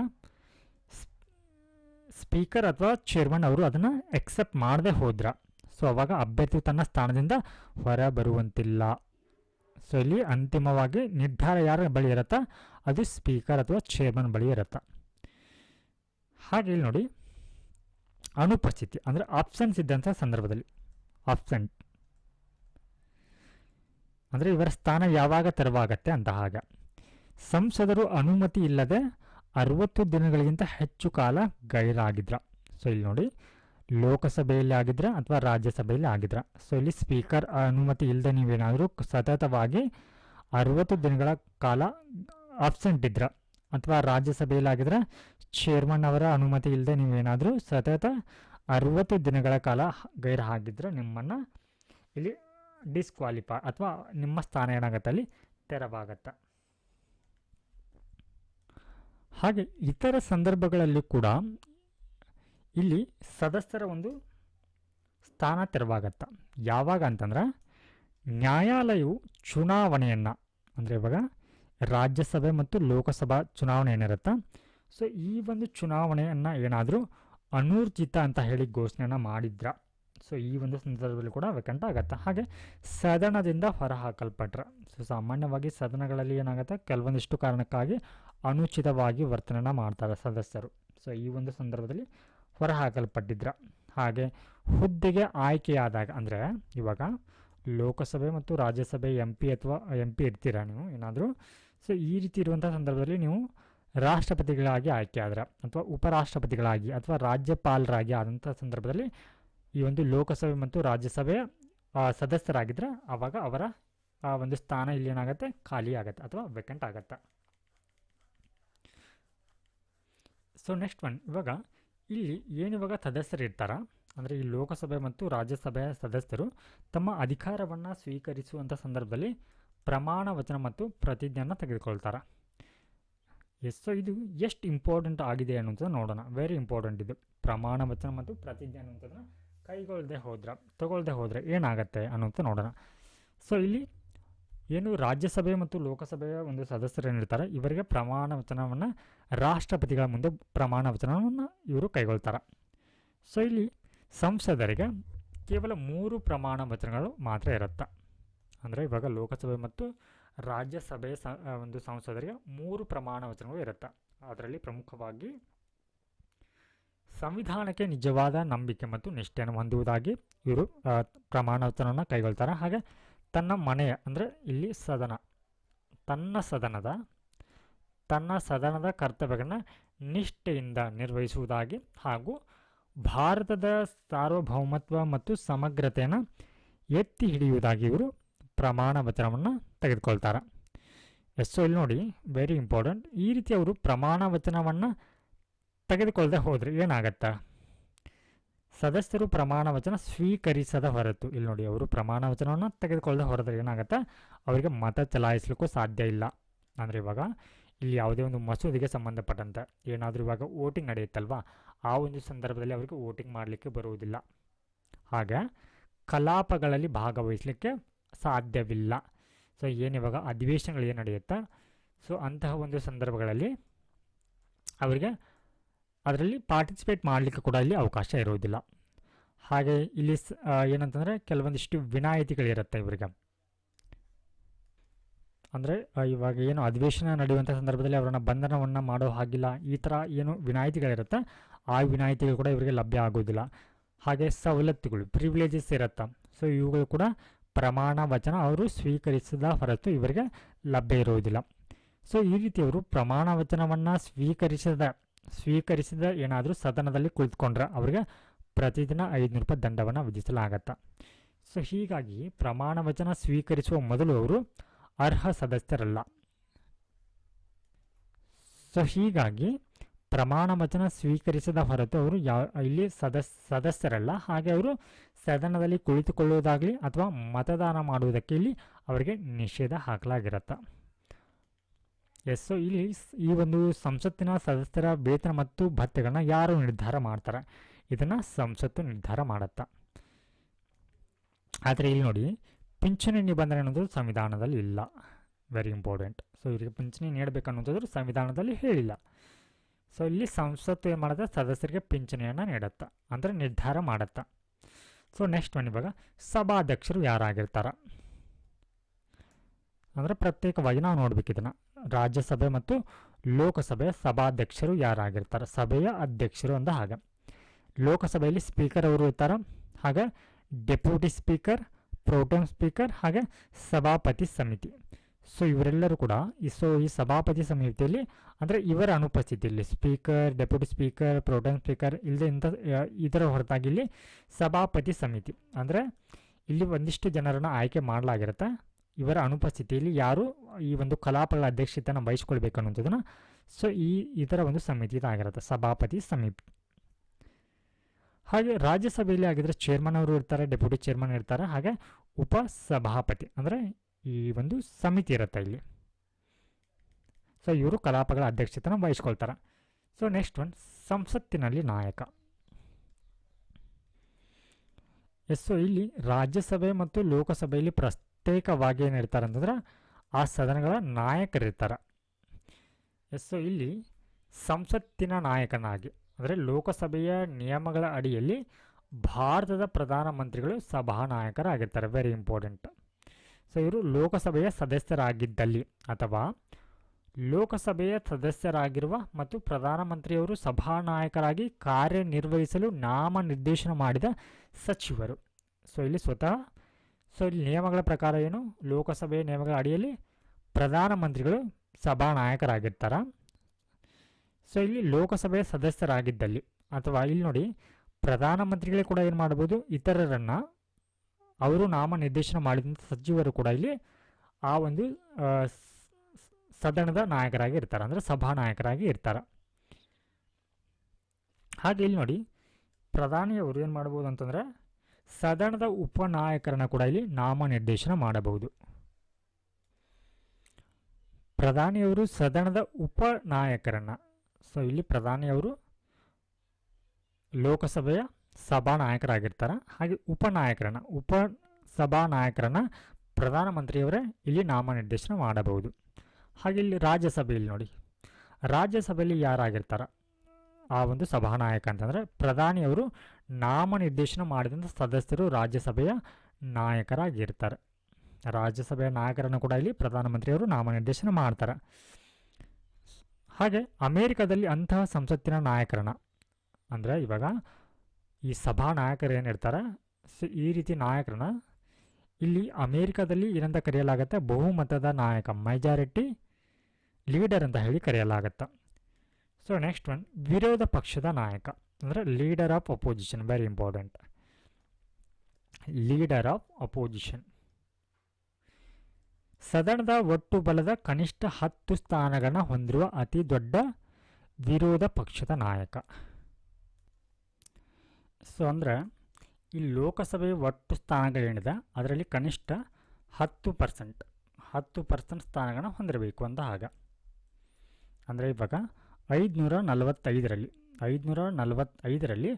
10%, 45 of 10%. So it means 545 into 10 divided by 100 and the haga. So this is 5.45 into 10. So into 10. So this is 54.5. So this is 55.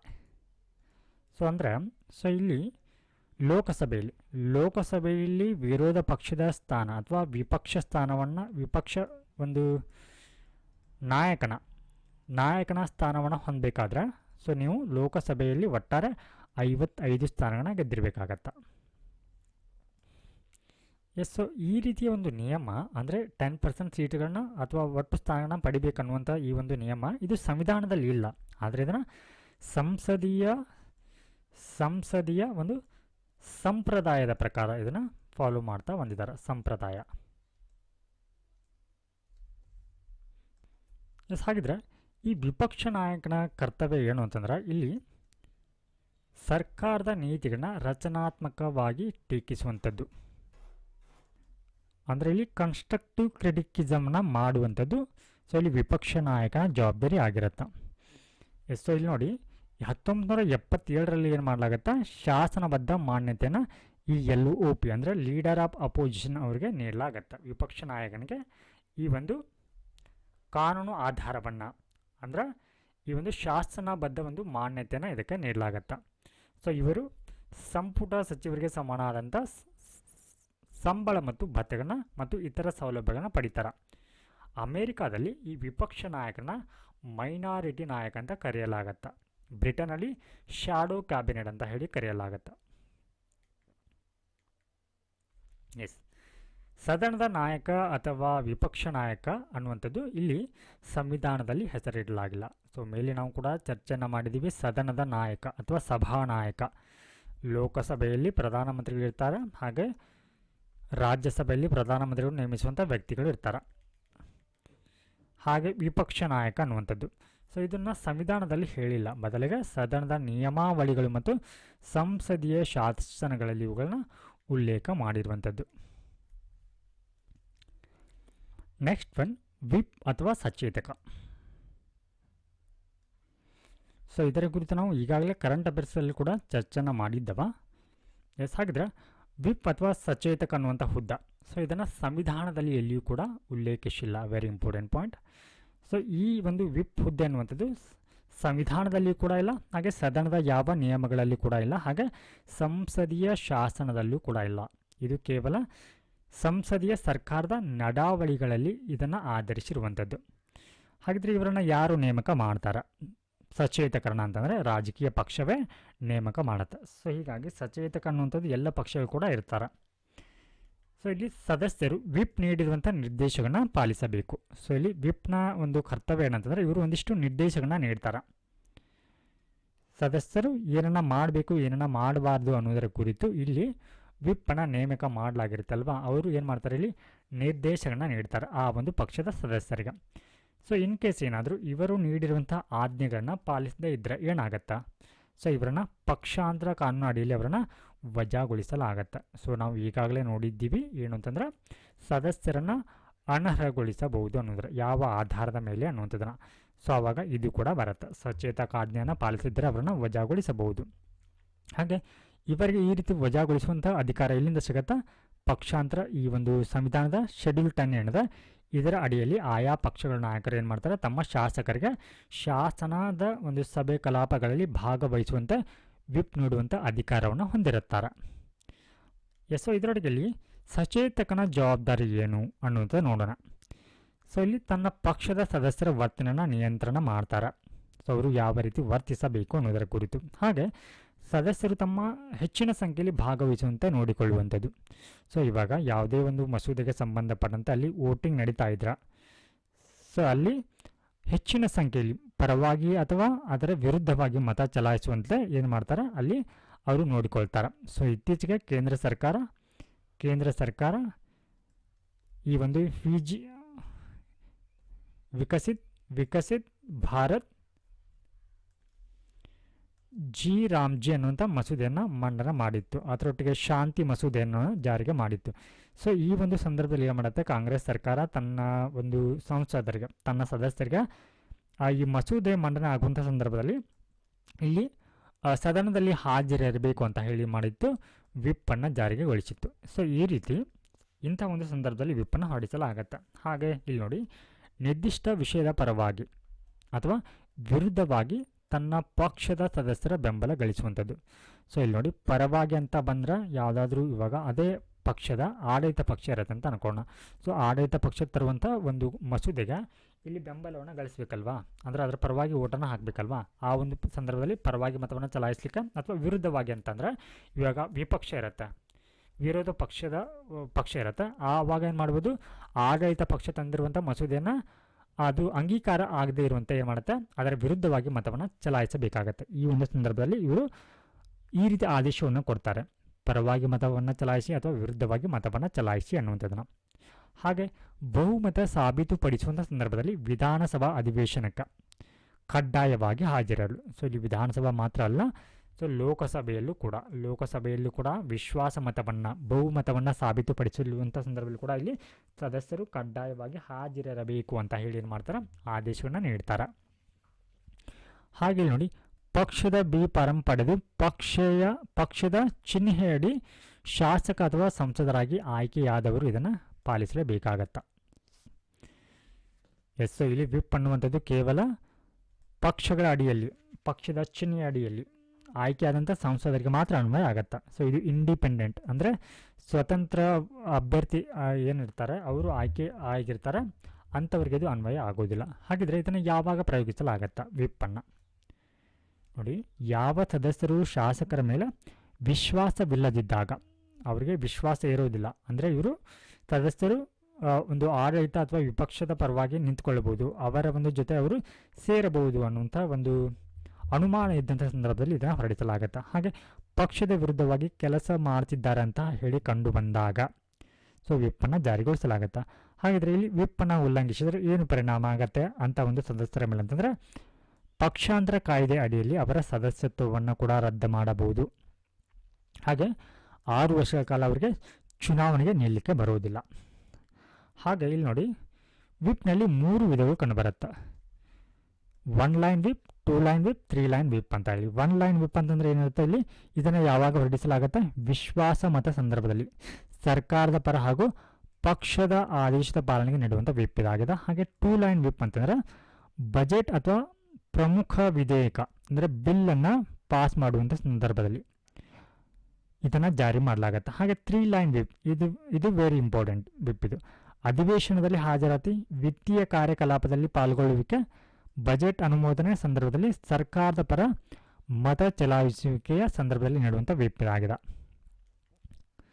ಇಲ್ಲಿ ನೋಡಿ, ಕಾಯ್ದೆ ಪ್ರಕಾರ ಯಾವುದೇ ಶಾಸಕ ಸಂಸದ ತನ್ನ ಪಕ್ಷದ ವಿಪ್ ಉಲ್ಲಂಘಿಸಿ ಮತ ಚಲಾಯಿಸಿದ ಬಳಿಕವಷ್ಟೇ ಸ್ಪೀಕರ್ ಇವರ ವಿರುದ್ಧ ಕ್ರಮವನ್ನು ಕೈಗೊಳ್ಳಬಹುದು. ಅಂದರೆ ಇವಾಗ ಎ ಮತ್ತು ಬಿ ಪಕ್ಷ ಇರುತ್ತೆ ಅಂತ ಅನ್ಕೋಣ. ಸೊ ಇವಾಗ ಬಿ ಪಕ್ಷ ಮಂಡಿಸ್ತಾ ಇರುವಂಥ ಈ ಒಂದು ಬಿಲ್ಗೆ ಸಂಬಂಧಪಟ್ಟಂತೆ ಎ ಪಕ್ಷದ ಸದಸ್ಯರೇನಾದ್ರು ಮತ ಹಾಕಿದ್ದಾರೆ ಅಂತ ಹೇಳಿ ಕಂಡು ಬಂದ ಸಂದರ್ಭದಲ್ಲಿ ಮಾತ್ರ ಏನು ಮಾಡ್ಬೋದು, ಸ್ಪೀಕರ್ ಅವರ ವಿರುದ್ಧ ಅವರು ವಿಪ್ಪನ್ನು ಉಲ್ಲಂಘಿಸಿದ್ದಾರೆ ಅನ್ನೋದನ್ನು ಕನ್ಫರ್ಮ್ ಮಾಡಿಕೊಳ್ಳುವಂಥದ್ದು ಅವರು ಮತ ಚಲಾಯಿಸಿದ ಬಳಿಕವಷ್ಟೇ. ಮೊದಲೇ ಅವರು ಅನುಮಾನ ಪಟ್ಟು, ಅಂದರೆ ಅವರು ಆ ಪಕ್ಷದ ಪರವಾಗಿ ಮತವನ್ನು ಚಲಾಯಿಸ್ತಾರೆ ಅನ್ನುವಂಥ ಒಂದು ಅನುಮಾನದ ಆಧಾರದ ಮೇಲೆ ಅವರ ಮೇಲೆ ಕ್ರಮವನ್ನು ಕೈಗೊಳ್ಳಲಿಕ್ಕೆ ಬರುವುದಿಲ್ಲ. ಸೊ ಇಲ್ಲಿ 1 ಲೈನ್ ವಿಪ್ ಅಂತಂದರೆ ಇಲ್ಲಿ ಜನಪ್ರತಿಗಳು ಮತದಾನ ಪ್ರಕ್ರಿಯೆಯಲ್ಲಿ ಪಾಲ್ಗೊಳ್ಳುವಂಥದ್ದು ಕಡ್ಡಾಯ ಇರುವುದಿಲ್ಲ. ಇಲ್ಲಿ 1 ಲೈನ್ ವಿಪ್ಪನ್ನು ನೀಡಿದ್ರೆ. ಹಾಗಿದ್ರೆ 2 ಲೈನ್ ವಿಪ್ ಇದ್ದರೆ ಮತದಾನ ಮಾಡಲು ಸ್ವಲ್ಪ ಮಟ್ಟಿಗೆ ಕಡ್ಡಾಯ ಮಾಡಿರುತ್ತೆ. ಸರಿಯಾದ ಕಾರಣವನ್ನು ಕೂಡ ಕೊಟ್ಟು ನೀವು ಇಲ್ಲಿ ಇದರಿಂದ ದೂರ ಉಳಿಯುವಂಥ ಸ್ವಾತಂತ್ರ್ಯ ಕೂಡ ಇರುತ್ತೆ. ಆದರೆ 3 ಲೈನ್ ವಿಪ್ ಅಂತಂದರೆ ಇಲ್ಲಿ ಕಡ್ಡಾಯವಾಗಿ ನೀವು ಪಕ್ಷದ ಆದೇಶಗಳನ್ನ ಪಾಲಿಸಲೇಬೇಕಾಗತ್ತೆ. ಅಂದರೆ ಮತದಾನ ಮಾಡಲಿಲ್ಲದ್ರೆ, ಅದು ಮತದಾನ ಮಾಡಲಿಕ್ಕೆ ಹೇಳಿದ್ರೆ ನೀವು ಅದನ್ನು ಪಾಲಿಸದೆ ಹೋದರೆ ನಿಮ್ಮನ್ನು ಪಕ್ಷದಿಂದಲೇ ಅಮಾನತು ಮಾಡುವಂಥ ಸಾಧ್ಯತೆ ಇರುತ್ತೆ.